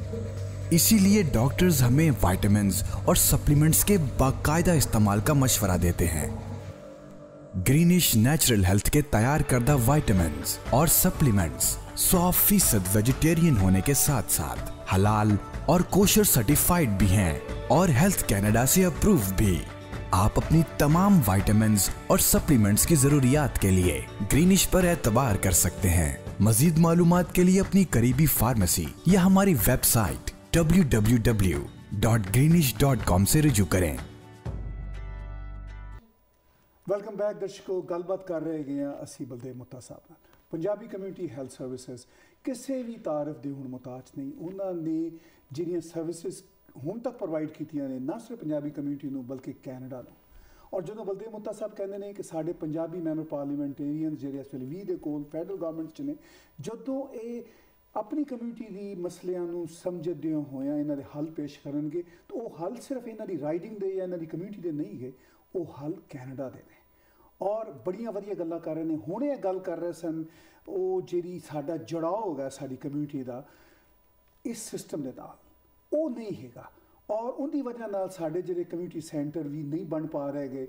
मैनूं हुणे एक नवी इतलाह मिली पिछले दिनों च पाकिस्तान के हाई कमिश्नर साहब जिहड़े पंजाबी बैकग्राउंड के ने, वो ऑटवा तो टोरंटो आए सन और उन्होंने पंजाबी कम्यूनिटी के इकट्ठ नाल गलबात की तो उन्होंने बड़े अफसोस का इजहार किया कि 4-5 लाख बंदे इत्थे रहिंदे ने Pakistani Punjabi Greater Toronto Area दे विच एक भी कम्यूनिटी सेंटर नहीं है। उनके बहुत सारे वजूहात ने। एक तो साढ़े अपने चौधराहट के मसले ने, हर बंदा चाह रहा है कि वो ही चौधरी बने। एक तो यह इशू है। दूजा मसला सिस्टम को असीं नहीं समझ रहे हैं। बलदेव साहब, मैं तुहानूं फिर इस गल दे नाल जोड़ना जी मैं खास तौर पर पाकिस्तान के हाई कमिश्नर की गल मैं करना। अपने इंडियन कम्यूनिटी के जोड़े कम्यूनिटी सेंटर ने वो भी मैनूं टैंपल्स गुरुद्वारे तो इलावा कोई नज़र नहीं आ रहे हैं। जो कि मैं कोरियन देखना कि 50,000 ने Korean hardly greater Toronto area उन्होंने एडे वड्डे सेंटर ने। Coptic Christians they are not even maybe 50,000 उन्होंने एडे वड्डे कम्यूनिटी सेंटर ने। असीं उन्हां कोल रेंट लैने कोई वड्डे वड्डे हॉल ते कमरे। दसो की है मसला? ਉਹਦਾ ਇੱਕ ਰੀਜ਼ਨ ਇਹ ਹੈਗਾ ਕਿ ਅਸੀਂ ਸਾਡੇ ਜਦੋਂ ਅਸੀਂ ਕੈਨੇਡਾ ਦੇ ਵਿੱਚ ਆਏ ਉਦੋਂ ਜਿਹੜੀ ਸਾਡੀ ਸਾਰੀ ਸਟਰਗਲ ਆ ਉਹ ਇੰਡੀਵਿਜੂਅਲ ਲੈਵਲ ਤੇ ਇਕਨੋਮਿਕ ਦੇ ਉੱਤੇ ਟਿਕ ਗਈ। ਅਸੀਂ ਵੀ ਆਪਣੇ ਆਪ ਨੂੰ ਸੈੱਟ ਕਰਨਾ, ਅਸੀਂ ਆਪਣੇ ਬਿਜ਼ਨਸ ਸੈੱਟ ਕਰਨੇ ਆ, ਜਾਂ ਅਸੀਂ ਕੰਮ ਕਰਨਾ, ਜਾਂ ਅਸੀਂ ਕੁਝ ਕਰਨਾ, ਤੇ ਸਾਡੀ ਜਿਹੜੀ ਉਹ ਇਕਨੋਮਿਕ ਸਟਰਗਲ ਆ ਉਹਦੇ ਵਿੱਚ ਅਸੀਂ ਹੋਰ ਕੁਝ ਨਹੀਂ ਦੇਖ ਸਕੇ। ਅਸੀਂ ਇਹ ਸੋਚਿਆ ਕਿ ਜੇ ਅਸੀਂ ਇਕਨੋਮਿਕਲੀ ਸਟੇਬਲ ਹੋ ਜਾਵਾਂਗੇ ਜਾਂ ਇਕਨੋਮਿਕਲੀ ਸਾਡੀ ਕਮਿਊਨਿਟੀ ਵੀ ਸਟੇਬਲ ਹੋ ਜੂਗੀ ਤਾਂ ਸਾਨੂੰ ਪ੍ਰੋਬਲਮਸ ਨਹੀਂ ਆਉਣਗੀਆਂ। ਇਹ ਟੋਟਲੀ ਇਹ ਜਿਹੜੀ ਥਿਊਰੀ ਆ ਇਹ ਕੋਈ वैसे फिलासफी के तौर पर भी ये एक किस्म की बैंकरप्ट आ, वैसे भी ये वैसे ही अगर आप परसनली तौर पर देखिए फिर भी नहीं। इंसानियत सर्वाइव कम्यूनिटीज़ से करती है, इंडिविजुअल्स से नहीं करती। टू दी एक्सटेंट अगर अपनी कम्यूनिटी हैल्दी आ तो अपनी इंडिविजुअल हैल्थ भी हैल्दी आ। ये नहीं हो सकता कि असी इंडिविजुअली हैल्दी होइए तो कम्यूनिटी नूं कहिए भी चल जे मरदी है तो मर जाए, कोई की फर्क पैंदा। सो जदों आपां देखदे हां कई मुल्कां 'च जदों जिवें कोई वायरस आ जांदा जां कोई हुंदा उदों वो ये नहीं देखदा भी तुसीं अमीर हो तो तुहाडा घर थोड़ा जिहा बाहरले पासे आ ते बड़े आलीशान बंगला ते उहदे विच मैं वायरस ने जाना नहीं। सो टू दी एक्सटेंट जब तक आपां ये नहीं ना सोचते भी कलैक्टिवली असीं सर्वाइव कर सकते हैं, असीं इंडिविजुअली सर्वाइव ही नहीं कर सकते प्लैनट ते। जब तक ये कॉन्शियसनैस नहीं अपने ये डिवेलप होंदी उदों तक टू दी एक्सटेंट आपां ਇਕਨੋਮਿਕਲੀ ਡਰਿਵਨ ਕਮਿਊਨਿਟੀ ਆ, ਆਪਾਂ ਮਿਹਨਤ ਕਰ ਸਕਦੇ ਕਿਉਂਕਿ ਉਸ ਜਿਹੜੇ ਖੇਤਰ 'ਚੋਂ ਆਪਾਂ ਪੰਜਾਬ ਦੇ ਜਿਹੜੇ ਬੈਕਗਰਾਊਂਡ ਤੋਂ ਆਏ ਆਪਾਂ ਉਹਦੇ 'ਚ ਆਪਣੇ ਬਜ਼ੁਰਗਾਂ ਨੇ ਇਹ ਦੱਸਿਆ ਵੀ ਮਿਹਨਤ ਕਰਨੀ ਆ ਕਾਕਾ। ਜੰਮਦੇ ਬੱਚੇ ਨੂੰ ਆਪਣੀਆਂ ਮਾਵਾਂ ਕਹਿਣ ਲੱਗ ਜਾਂਦੀਆਂ ਪੈਰਾਂ 'ਤੇ ਖੜਾ ਹੋਣਾ, ਦੱਬ ਕੇ ਮਿਹਨਤ ਕਰਨੀ ਆ ਅਤੇ ਤਗੜਾ ਹੋ ਕੇ ਖਾਣਾ ਸ਼ੁਰੂ ਕਰ, ਲੱਸੀ ਲੁੱਸੀ ਪੀ, ਘਿਓ ਘਿਓ ਖਾ ਅਤੇ ਤੂੰ ਦੱਬ ਕੇ ਮਿਹਨਤ ਕਰਨੀ ਆ। ਇਹ ਜਾਣੀ ਆਪਣਾ ਉਹਨਾਂ ਨੇ ਜਾਣੀ ਦਿੱਤਾ। ਉਹ ਅਨਫੋਰਚੂਨੇਟਲੀ ਉਹ ਇੰਨੀ ਜ਼ਿਆਦਾ ਕਿਉਂਕਿ ਜਿਉਂ-ਜਿਉਂ ਸੁਸਾਇਟੀ ਇੰਡੀਵਿਜੂਅਲਿਸਟਿਕ ਬਣੀ ਉਹਨਾਂ ਨੇ ਕਲੈਕਟਿਵ ਦੀ ਬਜਾਏ ਉਹਨਾਂ ਨੇ ਇੰਡੀਵਿਜੂਅਲ ਪ੍ਰੋਗਰੈਸ ਦੇਖੀ। ਹੁਣ ਤੇ ਤੁਸੀਂ ਆਪਣੀ ਜੇ ਤੁਸੀਂ ਇੱਕ ਕਮਿਊਨਿਟੀ ਨੂੰ ਐਨਾਲਾਈਜ਼ ਕਰੋ, ਜਸਟ ਸਿੱਖ ਕਮਿਊਨਿਟੀ ਨੂੰ, ਸਿੱਖ ਕਮਿਊਨਿਟੀ ਦੀ ਪੋਲੀਟਿਕਸ 'ਚ ਬਹੁਤ ਆ, ਇੰਡੀਵਿਜੂਅਲ ਬਿਜ਼ਨਸਿਸ ਬਹੁਤ ਆ। ਦੂਸਰਾ ਤੇ ਐਕਸੈਪਟ ਰਿਲੀਜੀਅਸ ਟੈਂਪਲਸ ਤੋਂ ਗੁਰਦੁਆਰੇ ਤੋਂ ਇਲਾਵਾ ਹੋਰ ਇਹਨਾਂ ਕੋਲ ਕੋਈ ਇਨਫਰਾਸਟਰਕਚਰ ਨਹੀਂ, ਕੋਈ ਇਹਨਾਂ ਕੋਲੇ ਹੈਲਥ ਸੈਂਟਰ ਨਹੀਂ ਗਾ, ਕੋਈ ਕਮਿਊਨਿਟੀ ਸੈਂਟਰ ਨਹੀਂ ਗਾ, ਕੋਈ ਬੱਚਿਆਂ ਦੇ ਕੋਲੇ ਇਹਨਾਂ ਕੋਲੇ ਰਿਕਾਰਡਿੰਗ ਆਰਟ ਸਟੂਡੀਓ ਨਹੀਂ ਗਾ, ਕਿਤੇ ਬੱਚੇ ਪੋਇਟਰੀ ਨਹੀਂ ਲਿਖ ਸਕਦੇ, ਬੋਲ ਨਹੀਂ ਸਕਦੇ, ਕਿਤੇ ਰੀਸਰਚ ਨਹੀਂ ਹੋ ਸਕਦੀ, ਕਿਤੇ ਡਿਬੇਟ ਨਹੀਂ ਹੋ ਸਕਦੀ, ਵਿਮਨਸ ਪ੍ਰੋਗਰਾਮਿੰਗ ਵਾਸਤੇ ਕੋਈ ਜਗ੍ਹਾ ਨਹੀਂ ਗੀ, ਕੁਛ ਨਹੀਂ ਗਾ। ਸੋ ਟੂ ਦੀ ਐਕਸਟੈਂਟ ਜੇ ਤੁਹਾਡੀ ਇੱਕ ਕਮਿਊਨਿਟੀ ਦਾ ਇਨਫਰਾਸਟਰਕਚਰ ਨਹੀਂ ਗਾ ਸੋ ਉਹ ਕਮਿਊਨਿਟੀ ਇੰਡੀਵਿਜੂਅਲੀ ਬਾਹਲੀ ਦੇਰ ਥਰਾਈਵ ਨਹੀਂ ਕਰਦੀ ਕਿਉਂਕਿ ਜਿਹੜਾ ਇਕਨੋਮਿਕ ਸਿਸਟਮ ਆ ਇਹ ਹਰ ਇੱਕ 50 ਸਾਲਾਂ ਦੇ ਬਾਅਦ ਅਪਸਾਈਡ ਡਾਊਨ ਹੋ ਜਾਂਦਾ। ਜਿਹੜੀਆਂ ਚੀਜ਼ਾਂ ਅੱਜ ਬਹੁਤ ਲੋਕਾਂ ਦੇ ਬਿਜ਼ਨਸ ਆ ਕਿਉਂਕਿ ਕੰਪਿਊਟਰ ਆ, ਹੋ ਸਕਦਾ ਕੱਲ੍ਹ ਨੂੰ ਇਹ ਕੰਪਿਊਟਰ ਰਹਿਣ ਹੀ ਨਾ, ਕੁਛ ਹੋਰ ਚੀਜ਼ ਆ ਜਾਵੇ ਅਤੇ ਅੱਜ ਜਿਨ੍ਹਾਂ ਦੇ ਸਾਰਾ ਕੁਛ ਕੰਪਿਊਟਰਾਈਜ਼ ਸਿਸਟਮ ਸੈੱਟ ਆ, ਅਗਰ ਉਹਨਾਂ ਨੇ ਟਾਈਮ ਸਿਰ ਚੇਂਜ ਨਾ ਕੀਤਾ ਆਬਸੋਲਿਊਟ ਹੋ ਜੂ। ਉਸ ਸੈਂਸ ਦੇ ਵਿੱਚ ਆਹ ਜਿਹੜੀ ਵੀਕਨੈਸ ਆ ਇਹ ਮੇਰਾ ਜਿੱਥੇ ਤੱਕ ਖਿਆਲ ਆ ਵੀ ਚੌਧਰ ਦੀ ਘਾਟ ਆ, ਇਹ ਉਸ ਥਿੰਕਿੰਗ ਨਾਲ ਹੈਗੀ ਆ ਕਿ ਮੈਂ ਇੰਡੀਵਿਜੂਅਲੀ ਕਿਵੇਂ ਮਤਲਬ ਕਿ ਸਟਰੋਂਗ ਹੋ ਕੇ ਸਰਵਾਈਵ ਕਰਾਂ, ਇਨਸਿਕਿਉਰਿਟੀ। ਹਾਂ, ਲੇਕਿਨ ਅਗਰ ਥੋੜ੍ਹਾ ਜਿਹਾ ਇਹਨੂੰ ਇੱਧਰਲੇ ਪਾਸਿਓਂ ਦੇਖ ਲਈਏ ਵੀ ਅਸੀਂ ਕਲੈਕਟਿਵਲੀ ਕਿਵੇਂ ਸਟਰੋਂਗ ਹੋਣਾ। ਹੁਣ ਮਤਲਬ ਕਿ ਆਪਾਂ ਨੂੰ ਕੋਈ ਘੱਟੋ ਘੱਟ ਨਹੀਂ ਤਾਂ 1897 ਜਾਂ 1888 ਹੁਣ ਮੈਨੂੰ ਪਤਾ ਲੱਗਿਆ ਵੀ 1888 ਦੇ ਪਹਿਲੀ ਵਾਰੀ ਆਪਣੇ ਸਾਊਥ ਏਸ਼ੀਅਨ ਕੈਨੇਡਾ 'ਚ ਲੈਂਡ ਹੋਏ ਸੀ। ਉਸ ਤੋਂ ਲੈ ਕੇ ਹੁਣ ਤੱਕ ਇੰਨੇ ਸਾਲ ਹੋ ਗਏ ਔਰ ਆਪਾਂ ਹਜੇ ਤੱਕ ਇਹ ਸਟਰਗਲ ਨਹੀਂ ਕੀਤੀ ਕੈਨੇਡਾ ਦੇ ਵਿੱਚ ਕਿ ਅਸੀਂ ਕੋਈ ਕਮਿਊਨਿਟੀ ਸੈਂਟਰ ਹੀ ਬਣਾ ਲਈਏ ਜਾਂ ਕੋਈ ਅਸੀਂ ਕੁਛ ਉਸ ਚੀਜ਼ ਨੂੰ ਕ੍ਰੀਏਟ ਕਰੀਏ। ਸੋ ਟੂ ਦੈਟ ਐਕਸਟੈਂਟ ਉਹਦਾ ਕਲੈਕਟਿਵ ਕੌਨਸ਼ੀਅਸਨੈਸ ਦੇ ਨਾਲ ਜ਼ਿਆਦਾ ਤਾਲੁਕਾਤ ਆ ਇੰਡੀਵਿਜੂਅਲ ਦੇ ਨਾਲ। ਆਪਾਂ ਨੇ ਸਮਹਾਓ ਗ੍ਰੈਵੀਟੇਟ ਕਰ ਲਿਆ ਵੀ ਇਕਨੋਮਿਕਲੀ ਅਗਰ ਅਸੀਂ ਵੈਲ ਆਫ ਹੋ ਗਏ ਅਤੇ ਉਹਦਾ ਡਾਇਰੈਕਟ ਲਿੰਕ ਪੋਲੀਟਿਕਸ ਨਾਲ ਵੀ ਜੁੜਿਆ ਹੋਇਆ, economic well of the, economic wealth the business ਨਾਲ ਵੀ ਜੁੜਿਆ ਹੋਇਆ ਅਤੇ ਸਾਰੀਆਂ ਜਿਹੜੀਆਂ ਸਟਰਗਲਸ ਹੈਗੀਆਂ ਉਹ ਫਾਈਨੈਂਸ਼ੀਅਲ ਦੇ ਇਰਦ ਗਿਰਦ ਅਤੇ ਇਕਨੋਮਿਕ ਅਪਲਿਫਟਮੈਂਟ ਦੇ ਨਾਲ ਹੋਣੀਆਂ ਸ਼ੁਰੂ ਹੋ ਗਈਆਂ। ਐਂਡ ਟੂ ਦੀ ਐਕਸਟੈਂਟ ਆਪਣੀ ਜਿਹੜੀ ਕਮਿਊਨਿਟੀ ਤੌਰ ਆ ਉਹ ਫਿਰ ਵੀਕ ਹੋਣੀ ਸ਼ੁਰੂ ਹੋ ਜਾਂਦੀ ਆ। ਸੋ ਉਸ ਸੈਂਸ ਦੇ ਵਿੱਚ ਮੈਂ ਚਾਹੂੰਗਾ ਕਿ ਆਪਣੀ ਕਮਿਊਨਿਟੀ ਦੇ ਵਿੱਚ ਇਸ ਚੀਜ਼ ਦੇ ਉੱਤੇ ਜ਼ਰੂਰ ਬੱਚਿਆਂ ਨੂੰ ਸੈਕੰਡ ਜਨਰੇਸ਼ਨ ਨੂੰ ਇਨਕਰੇਜ ਕਰਨ ਕਿ ਉਹਨਾਂ ਦੇ ਡਿਬੇਟਸ, ਉਹਨਾਂ ਦੀਆਂ ਆਰਟ ਦੇ ਵਿੱਚ, ਲਿਟਰੇਚਰ ਦੇ ਵਿੱਚ ਉਹਨਾਂ ਦੀ ਸ਼ਮੂਲੀਅਤ ਬੱਚਿਆਂ ਦੀ ਉਹ ਬਹੁਤ ਜ਼ਰੂਰੀ ਆ। ਜਿਹੜੀ ਕਲੈਕਟਿਵ ਕੌਨਸ਼ੀਅਸਨੈਸ ਇੱਕ ਪੋਇਟ ਹਾਇਰ ਲੈਵਲ 'ਤੇ ਲਿਜਾ ਸਕਦਾ, ਕੋਈ ਦੁਨੀਆ ਦਾ ਪੈਸਾ ਨਹੀਂ ਹਾਇਰ ਲੈਵਲ 'ਤੇ ਲਿਜਾ ਸਕਦਾ। ਉਹ ਜਿਹੜਾ ਸਿੰਗਲ ਗਜ਼ਲ ਜਾਂ ਸਿੰਗਲ ਪੋਇਮ ਜਾਂ ਸਿੰਗਲ ਕਿਸੇ ਦਾ ਆਰਟੀਕਲ ਜਾਂ ਸਿੰਗਲ ਕਿਸੇ ਦਾ ਡਿਸਕਸ਼ਨ, ਉਹ ਜਿੰਨੀ ਲੈਵਲ 'ਤੇ ਕੌਨਸ਼ੀਅਸਨੈਸ ਇੱਕਦਮ ਉੱਚਾ ਚੱਕ ਲੈਂਦੀ ਆ ਉਹਨੇ ਲੈਵਲ 'ਤੇ ਕੋਈ ਪੈਸਾ ਨਹੀਂ ਚੱਕਦਾ। ਸੋ ਇਸ ਕਰਕੇ ਜਿਹੜੀਆਂ ਕੌਮਾਂ ਤਰੱਕੀ ਕਰਦੀਆਂ ਉਹ ਇਕਨੋਮਿਕਲੀ ਉਹਨਾਂ ਨਹੀਂ ਦੇਖਦੀਆਂ, ਉਹ ਬਾਕੀ ਦੀਆਂ ਚੀਜ਼ਾਂ ਵੀ ਨਾਲ ਨਾਲ ਚੱਕਦੀਆਂ ਆਪਣੀਆਂ। ਸੋ ਆਪਣੀ ਕਮਿਊਨਿਟੀ ਨੇ ਬੇਇੰਤਹਾ ਆਪਣੀ ਇਕਨੋਮਿਕ ਡਿਵੈਲਪਮੈਂਟ ਕੀਤੀ ਹੈ, ਨੋ ਡਾਊਟ ਅਬਾਊਟ ਇਟ, ਪਰ ਉਹਦੇ ਨਾਲ ਜਿਹੜੀ ਆਪਾਂ ਲੈਗ ਕਰਦੇ ਹਾਂ ਉਹ ਆਪਣੀ ਆਰਟ, ਲਿਟਰੇਚਰ, ਇਹਨਾਂ ਚੀਜ਼ਾਂ ਦੇ ਵਿੱਚ ਆਪਣੀ ਜਿਹੜੀਆਂ ਹੁਣ ਆਪਣੀ ਪੰਜਾਬੀ ਕਮਿਊਨਿਟੀ ਹੈਲਥ ਸਰਵਿਸਿਜ਼ ਇੱਕ ਕੈਨੇਡਾ ਲੈਵਲ 'ਤੇ ਆਰਗੇਨਾਈਜੇਸ਼ਨ ਆ, ਯਾਨੀ 100 ਸਾਲਾਂ 'ਚ ਆਪਾਂ ਇੱਕ ਛੋਟੀ ਜਿਹੀ ਆਰਗੇਨਾਈਜੇਸ਼ਨ ਕੈਨੇਡਾ ਲੈਵਲ 'ਤੇ ਬਣਾਈ ਆ। Otherwise there is nothing exist at Canada level. ਇਹ ਕੌਨਸੈਪਟ ਹੀ ਨਹੀਂ ਆਪਣਾ ਐਗਜ਼ਿਸਟ ਹੋਇਆ ਕਿ ਇੱਕ ਆਰਗੇਨਾਈਜੇਸ਼ਨ ਨੂੰ ਸ਼ੁਰੂ ਕਰੋ ਅਤੇ ਉਹਨੂੰ ਅਕਰੋਸ ਕੈਨੇਡਾ ਤੁਸੀਂ ਲਿਜਾਓ ਅਤੇ ਫਿਰ ਤੁਸੀਂ ਉਹਨੂੰ ਇੰਟਰਨੈਸ਼ਨਲੀ ਕਰੋ ਤਾਂ ਕਿ ਲੋਕ ਜਿੱਥੇ ਜਿੱਥੇ ਵੀ ਪੰਜਾਬੀ ਆ ਜਾਂ ਜਿੱਥੇ ਜਿੱਥੇ ਵੀ ਸਾਊਥ ਏਸ਼ੀਅਨ ਆ ਉਹ ਇਹਨਾਂ ਦੀ ਐਂਟੀਟੀ ਬਣਾ ਕੇ ਅਤੇ ਉਹ ਜਿਹੜੀ ਚੀਜ਼ ਉਹਨਾਂ ਨੂੰ ਚਾਹੀਦੀ ਹੈ ਉਸ ਨਾਲ ਉਹ ਸ਼ੁਰੂ ਕਰ ਲੈਣ। I mean that's a unique kind of thinking that requires broader consciousness। ਇਹ ਨਹੀਂ ਵੀ ਇਹ ਮੇਰੀ ਆ, ਇਹ ਕਮਿਊਨਿਟੀ ਦੀ ਆ। And if that is the kind of thinking that evolve, ਫਿਰ ਤੁਸੀਂ ਦੇਖੋ ਕਿ ਬਹੁਤ ਜਲਦੀ ਆਪਾਂ ਤਰੱਕੀ ਕਰਾਂਗੇ। ਦੇਖੋ ਆਖਿਰ ਵਿੱਚ ਮੈਂ ਜਿਹੜੀ ਗੱਲਬਾਤ ਅੱਜ ਦੇ ਸ਼ੋਅ ਵਿੱਚ ਤੁਹਾਡੇ ਨਾਲ ਕਰਾਂਗਾ, ਔਰ ਵੈਸੇ ਤੁਸੀਂ ਬਾਅਦ ਹੀ ਤੁਹਾਡੇ ਨਾਲ ਗੱਲਾਂ ਕਰਦੇ ਰਹਾਂਗੇ, ਤੁਹਾਡੇ ਜੀ ਤੁਸੀਂ ਗੱਲਾਂ ਕਰਦੇ ਜੀ ਬੜੀ ਇੰਪੋਰਟੈਂਟ ਨੇ, ਲੇਕਿਨ ਜਿਹੜੀ ਅੱਜ ਦੀ ਮੈਂ ਜਿਹੜੀ ਆਖਰੀ ਗੱਲ ਜਿਹੜੀ ਤੁਸੀਂ ਹੁਣੇ ਕਰ ਰਹੇ ਹੋ ਉਹਦੇ ਨਾਲ ਜੋੜਦੇ ਹੋਏ ਕਰਾਂਗਾ ਕਿ ਇੱਕ ਤਾਂ ਹੈਗਾ ਕਿ ਜਿਹੜੀ ਸਾਡੀ ਪਹਿਚਾਣ ਵਿਦਨ ਕਮਿਊਨਿਟੀ ਦੇ ਅੰਦਰ ਹੈਗੀ ਹੈ, ਮਗਰ ਜਿਹੜੀ ਤੁਸੀਂ ਵੀ ਕਹਿ ਰਹੇ ਜੋ ਮੈਂ ਵੀ ਮਹਿਸੂਸ ਕਰਨਾ ਕਿ ਅਸੀਂ ਇਹੋ ਜਿਹੇ ਕੰਮ ਕਰੀਏ ਕਿ ਸਾਡੀ ਜਿਹੜੀ ਜੁੜਤ ਬਣੇ ਮੇਨ ਸਟ੍ਰੀਮ ਦੇ ਨਾਲ। ਕੈਨੇਡਾ 'ਚ ਅਸੀਂ ਰਹਿ ਰਹੇ ਹਾਂ ਤਾਂ ਅਸੀਂ ਕੈਨੇਡੀਅਨ ਕੈਨਵਸ ਦੇ ਉੱਤੇ ਅਸੀਂ ਨਜ਼ਰ ਆਈਏ ਕਿ ਇਹ ਪੰਜਾਬੀ ਕਮਿਊਨਿਟੀ ਸੈਂਟਰ ਨੇ, ਇਹ ਪੰਜਾਬੀ ਹਸਪੀਟਲ ਹੈ ਜੀ, ਇਹ ਪੰਜਾਬੀਆਂ ਦਾ ਕੋਈ ਰਿਸਰਚ ਸੈਂਟਰ ਹੈ ਜੀ। ਫਿਰ ਮਜ਼ਾ ਆਉਂਦਾ ਹੈ। ਆਪਸ ਵਿੱਚ ਇੱਕ ਦੂਜੇ ਨੂੰ ਚੌਧਰੀ ਬਣ ਕੇ ਦਿਖਾਉਂਦੇ ਰਹੀਏ ਜਾਂ ਇੰਡੀਵਿਜੂਅਲ ਤਰੱਕੀਆਂ ਕਰਦੇ ਰਹੀਏ, ਉਹਦਾ ਕੋਈ ਮਜ਼ਾ ਨਹੀਂ ਗਾ ਜੀ। ਠੀਕ ਹੈ, ਸਾਡੇ ਮੈਂਬਰ ਪਾਰਲੀਮੈਂਟੇਰੀਅਨਸ ਪਹੁੰਚ ਗਏ ਨੇ, ਉਹ ਇੱਕ ਅੱਛੀ ਗੱਲ ਹੈ at one level, but on the other hand ਇਹ ਹੈ ਕਿ ਉਹਨਾਂ ਨੂੰ ਇਹ ਜਿਸ ਤਰ੍ਹਾਂ ਮਰਜ਼ ਕੀਤਾ ਦੋਹਰੀ ਜ਼ਿੰਮੇਵਾਰੀ ਉਹਨਾਂ ਦੀ ਕਿ ਇੱਕ ਤਾਂ ਉਹ ਜਿਹੜੇ ਸਾਡੇ ਮਸਲੇ ਨੇ ਉਹਨਾਂ ਨੂੰ ਮੇਨ ਸਟ੍ਰੀਮ ਨੂੰ ਸਮਝਾਉਣ ਤੇ ਮੇਨ ਸਟ੍ਰੀਮ ਦੇ ਜਿਹੜੇ ਹੈ ਨੇ ਬੈਨੀਫਿਟਸ ਉਹ ਸਾਡੇ ਤੱਕ ਪਹੁੰਚਾਉਣ ਜੀ। ਇਹ ਸਾਰੀ ਗੱਲ। ਲੇਕਿਨ ਤੁਸੀਂ ਕਹਿ ਰਹੇ ਆਰਟ, ਲਿਟਰੇਚਰ, ਫਿਲਾਸਫੀ, ਇਹਨਾਂ ਦੀ ਜਿਹੜੀ ਅਵੇਅਰਨੈਸ, ਆਈਡੈਂਟਿਟੀ ਦੀ ਅਵੇਅਰਨੈਸ, ਉਹਨੂੰ ਬਗੈਰ ਤੁਸੀਂ ਮਿਹਨਤ ਤੋਂ ਨਹੀਂ ਆਪਣੇ ਅੰਦਰ ਲਿਆ ਸਕਦੇ ਜੀ।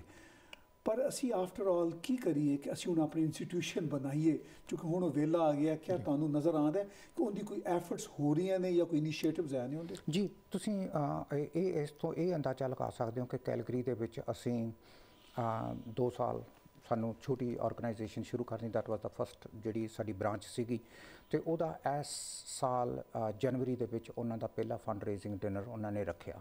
ਅਤੇ ਉਹਨਾਂ ਨੂੰ ਮੈਂ ਪੁੱਛਿਆ ਵੀ ਤੁਸੀਂ ਕਿੰਨੇ ਕੁ ਐਕਸਪੈਕਟ ਕਰਦੇ ਹੋ ਵੀ ਹਾਲ 'ਚ ਤੁਸੀਂ ਕਿੰਨਾ ਕੁ? ਉਹ ਕਹਿੰਦੇ ਵੀ ਮੈਕਸੀਮਮ ਜੇ ਅਸੀਂ ਬਹੁਤਾ ਜ਼ੋਰ ਲਾਇਆ ਤਾਂ 300 ਆ ਜਾਣਗੇ। ਮੈਂ ਕਿਹਾ ਵੀ ਮੇਰੇ ਹਿਸਾਬ ਨਾਲ ਜ਼ਿਆਦਾ ਆਉਣੇ ਚਾਹੀਦੇ ਆ। ਕਹਿੰਦੇ ਕਿਵੇਂ? ਮੈਂ ਕਿਹਾ ਮੈਂ ਆਊਂਗਾ ਬੋਲਣ, ਅਤੇ ਤੁਸੀਂ ਮੈਂ ਕਿਹਾ 2 ਸ਼ੋਅ ਮੈਂ ਕਿਹਾ ਮੈਂ ਇੱਥੋਂ ਹੀ ਬੋਲ ਦੂੰਗਾ ਅਤੇ ਆਪਾਂ ਖੁੱਲ੍ਹੀਆਂ ਗੱਲਾਂ ਕਰਾਂਗੇ। ਉਹਨਾਂ ਨੂੰ ਕਹਿ ਦਿਓ ਵੀ 1 ਘੰਟਾ ਦੇ ਦਿਓ ਮੈਨੂੰ ਰੇਡੀਓ 'ਤੇ ਬੋਲਣ ਦਾ। ਸਰ ਰੈੱਡ FM ਨੇ ਫਿਰ ਜੀ 1 ਘੰਟਾ ਦੇਤਾ ਅਤੇ ਮੈਂ ਬੋਲਤਾ। ਜਦੋਂ ਮੈਂ ਹਜੇ ਬੋਲਿਆ ਹੀ ਸੀ ਐਡਿਕਸ਼ਨ ਦੇ ਬਾਰੇ ਤਾਂ ਇੱਕ ਆਪਣੇ ਪੰਜਾਬੀ ਵੀਰ ਨੇ ਫੋਨ ਕਰਤਾ। ਉਹ ਕਹਿੰਦਾ ਜੀ ਮੈਂ ਗਿਆ ਸੀਗਾ ਪੰਜਾਬੀ ਕਮਿਊਨਿਟੀ ਹੈਲਥ ਸਰਵਿਸਿਜ਼ ਦੇ, ਛੋਟਾ ਜਿਹਾ ਇਹਨਾਂ ਦਾ ਆਫਿਸ ਆ। ਮੈਨੂੰ ਪਹਿਲੀ ਵਾਰੀ ਉੱਥੇ ਜਾ ਕੇ ਮੈਨੂੰ ਪਤਾ ਲੱਗਿਆ ਵੀ ਸ਼ਰਾਬ ਕਿਵੇਂ ਛੱਡੀ ਦੀ ਆ। ਕਹਿੰਦਾ ਮੈਂ ਬੈਂਕ ਮੈਨੇਜਰ ਆ, ਮੈਂ MBA ਕੀਤੀ ਹੋਈ ਆ, ਮੈਂ ਬਹੁਤ ਪੜ੍ਹਿਆ ਲਿਖਿਆ, ਮੇਰਾ ਡਿਵੋਰਸ ਹੋ ਚੁੱਕਿਆ, ਮੇਰੀਆਂ 2 ਬੇਟੀਆਂ ਉਹ ਮੇਰੇ ਤੋਂ ਦੂਰ ਹੋ ਚੁੱਕੀਆਂ, ਮੇਰਾ ਘਰ ਚਲੇ ਗਿਆ, ਮੇਰੀ ਜੌਬ ਚਲੇ ਗਈ, ਹੁਣ ਮੈਂ ਬੇਸਮੈਂਟ ਦੇ ਵਿੱਚ ਰਹਿ ਰਿਹਾ। ਪਰ ਮੈਂ ਤੁਹਾਨੂੰ ਦੱਸਣਾ ਚਾਹੁੰਦਾ ਵੀ ਮੈਨੂੰ ਪਹਿਲੀ ਵਾਰੀ ਪਤਾ ਲੱਗਿਆ ਕਿ ਮੈਂ ਪੀਣਾ ਕਿਉਂ ਆ। ਕਹਿੰਦਾ ਮੈਂ ਬਹੁਤ ਵਾਰੀ ਰੀਹੈਬਲੀਟੇਸ਼ਨ ਸੈਂਟਰ 'ਚ ਆਇਆ ਆ। ਉਸ ਤੋਂ ਬਾਅਦ ਉਹਨੇ ਜੀ ਫੋਨ ਕੀਤਾ, ਮੈਂ ਉਹਨੂੰ ਥੈਂਕ ਯੂ ਕੀਤਾ। ਮੈਂ ਕਿਹਾ ਵੀ ਮੈਂ ਤੁਹਾਨੂੰ ਮਿਲੂੰਗਾ, ਮੈਂ ਆ ਰਿਹਾ ਇੰਨੀ ਤਰੀਕ ਨੂੰ ਉੱਥੇ ਬੋਲਣ। ਉਹ ਕਹਿੰਦਾ ਜੀ ਮੈਂ ਤੁਹਾਡੇ ਨਾਲ ਮਿਲੂੰਗਾ। ਫਿਰ ਮੈਨੂੰ ਮਿਲਿਆ ਵੀ ਉਹ ਉਸ ਸਿੰਗਲ ਫੋਨ ਕਾਲ ਨੇ ਇੰਨੀਆਂ ਜਾਨੀ ਫੋਨਸ ਉਹਨਾਂ ਦੇ ਆਏ ਕਿ ਸਾਨੂੰ ਲੋਕ ਕਹਿੰਦੇ ਵੀ ਸਾਨੂੰ ਆ ਲਓ $1000 ਸਾਨੂੰ ਟੇਬਲ ਦੇ ਦਿਓ ਆਉਣ ਦਾ, ਅਤੇ ਸਾਡੇ ਕੋਲ ਜਗ੍ਹਾ ਹੀ 500 ਦੀ ਸੀ। ਸੋ ਇੰਨਾ ਜ਼ਿਆਦਾ ਲੋਕਾਂ ਦੇ ਵਿੱਚ ਉਤਸ਼ਾਹ ਕੁਛ ਕਰਨ ਦਾ, ਪ੍ਰੋਵਾਈਡਡ ਉਹਨਾਂ ਨੂੰ ਇਹ ਵਿਸ਼ਵਾਸ ਹੋਵੇ ਕਿ ਇੱਥੇ ਜਿਹੜੀ ਜਗ੍ਹਾ 'ਤੇ ਅਸੀਂ ਜਾ ਰਹੇ ਹਾਂ ਇਹ ਵਾਕਿਆ ਕੁਛ ਕਰੂਗਾ। ਮੇਰਾ ਖਿਆਲ 'ਚ ਇਸ ਚੀਜ਼ ਦੀ ਘਾਟ ਆ ਵੀ ਆਪਣੇ ਕੋਲੇ ਐਫਰਟਸ ਅਤੇ ਆਪਾਂ ਕਨਵਿੰਸ ਕਰਦੀ ਆਪਣੀ ਕਮਿਊਨਿਟੀ ਨੂੰ ਵੀ we are the right kind of people that can guide, ਅਤੇ ਫਿਰ ਤੁਸੀਂ ਦੇਖਿਓ ਫਿਰ ਕੋਈ ਜਾਨੀ ਸ਼ਾਰਟੇਜ ਨਹੀਂ ਗੀ ਆਪਣੀ ਕਮਿਊਨਿਟੀ ਦੇ ਵਿੱਚ। ਬਹੁਤ ਸੋਹਣੀ ਤੁਸੀਂ ਗੱਲ ਕੀਤੀ। ਦਰਸ਼ਕੋ, ਤੁਸੀਂ ਪੰਜਾਬੀ ਕਮਿਊਨਿਟੀ ਹੈਲਥ ਸਰਵਿਸਿਜ਼ ਦੇ ਬਾਨੀ, ਫਾਊਂਡਰ, ਡਾਇਰੈਕਟਰ ਜਨਾਬ ਬਲਦੇਵ ਮਹਿਤਾ ਸਾਹਿਬ ਦੀ ਗੱਲਾਂ ਸੁਣੀਆਂ। ਇਹ ਆਪਣੀ ਜ਼ਾਤ ਦੇ ਵਿੱਚ ਇੱਕ ਇੰਸਟੀਚਿਊਟ ਨੇ, ਜਿਸ ਤਰ੍ਹਾਂ ਕਿ ਮੈਂ ਸ਼ੁਰੂ 'ਚ ਕਿਹਾ ਕਿ ਫਿਲਾਸਫਰ ਵੀ ਨੇ, ਮਾਹਿਰ ਨਫਸਿਆਤ ਵੀ ਨੇ, ਸੋਸ਼ੀਓਲੋਜਿਸਟ ਵੀ ਨੇ, ਔਰ ਡਾਕਟਰਸ ਆਫ ਆਲ ਥਿੰਗਸ ਨੇ। ਇਹਨਾਂ ਦੀਆਂ ਜਿਹੜੀ ਨਜ਼ਰ ਹੈ ਔਰ ਇਹਨਾਂ ਦੀ ਸਾਰੀ ਨਬਜ਼ਾਂ ਦੇ ਉੱਤੇ ਇਹਨਾਂ ਦੇ ਹੱਥ ਨੇ, ਔਰ ਸਾਨੂੰ ਐਸੇ ਪਿਆਰੇ ਮਿੱਤਰ, ਐਸੇ ਪਿਆਰੇ ਗਾਈਡ ਦੀ ਗੱਲਾਂ ਨੂੰ ਹਮੇਸ਼ਾ ਸੁਣਦੇ ਰਹਿਣਾ ਚਾਹੀਦਾ ਹੈ। ਔਰ ਅਸੀਂ ਟੈਗ TV ਵੱਲੋਂ ਇਹ ਤਹਈਆ ਕੀਤਾ ਹੈ ਕਿ ਅਸੀਂ ਇਹਨਾਂ ਦੀ ਔਰ ਇਹਨਾਂ ਦੀ ਟੀਮ ਦੀਆਂ ਗੱਲਾਂ ਤੁਹਾਡੇ ਤੱਕ ਲੈ ਕੇ ਆਵਾਂਗੇ, ਕਿਉਂਕਿ ਇਹਨਾਂ ਦਾ ਮਕਸਦ PCHS ਦੇ ਰਾਹੀਂ ਪੰਜਾਬੀ ਕਮਿਊਨਿਟੀ ਦੀ ਹੈਲਥ ਸਰਵਿਸਿਜ਼ ਨੂੰ ਇੰਪਰੂਵ ਕਰਨਾ ਹੈ। ਕਿਉਂਕਿ ਪੰਜਾਬੀ ਕਮਿਊਨਿਟੀ ਕੈਨੇਡਾ ਦੇ ਵਿੱਚ ਉਹਦੀ ਹੈਲਥ ਸਰਵਿਸਿਜ਼ ਇੰਪਰੂਵ ਹੋਣਗੀਆਂ ਅਤੇ ਕੈਨੇਡਾ ਦੀਆਂ ਵੀ ਹੈਲਥ ਸਰਵਿਸਿਜ਼ ਇੰਪਰੂਵ ਹੋਣਗੀਆਂ, ਉਹਨਾਂ ਦਾ ਹੈਲਥ ਸਟੇਟਸ ਇੰਪਰੂਵ ਹੋਵੇਗਾ। ਇਹ ਹੁਣ ਜਿਹੜਾ ਹੈਲਥ ਦਾ ਜਿਹੜਾ ਇਹਨਾਂ ਦਾ ਮਿਸ਼ਨ ਹੈਗਾ, ਅਵੇਅਰਨੈਸ ਤੱਕ ਆਇਆ। ਅਵੇਅਰਨੈਸ ਤੋਂ ਅੱਗੇ ਇਹ ਇੰਸਟੀਟਿਊਸ਼ਨ ਬਣਾਉਣ ਦੀ, ਹੋਰ ਵੱਡੇ ਤੋਂ ਵੱਡੇ ਇੰਸਟੀਟਿਊਸ਼ਨ ਬਣਾਉਣ ਦੀ ਖੁਆਇਸ਼ ਰੱਖਦੇ ਨੇ, ਔਰ ਉਹ ਇੰਸਟੀਟਿਊਸ਼ਨ ਤੁਸੀਂ ਅਤੇ ਮੈਂ ਅਤੇ ਇਹਨਾਂ ਨੇ ਅਸੀਂ ਸਾਰਿਆਂ ਨੇ ਮਿਲ ਕੇ ਬਣਾਉਣੇ ਨੇ। ਇਹ ਸਾਡੇ ਮੈਂਟਰ ਨੇ, ਅਸੀਂ ਇਹਨਾਂ ਦੇ ਬਹੁਤ ਬਹੁਤ ਧੰਨਵਾਦੀ ਹਾਂ। ਬਲਦੇਵ ਭਾਈ, ਤੁਸੀਂ ਤਸ਼ਰੀਫ ਲਿਆਏ, ਔਰ ਦਰਸ਼ਕੋ ਸਾਡਾ ਪ੍ਰੋਗਰਾਮ ਦੇਖਣ ਦਾ ਬਹੁਤ ਬਹੁਤ ਸ਼ੁਕਰੀਆ। #1 multicultural channel.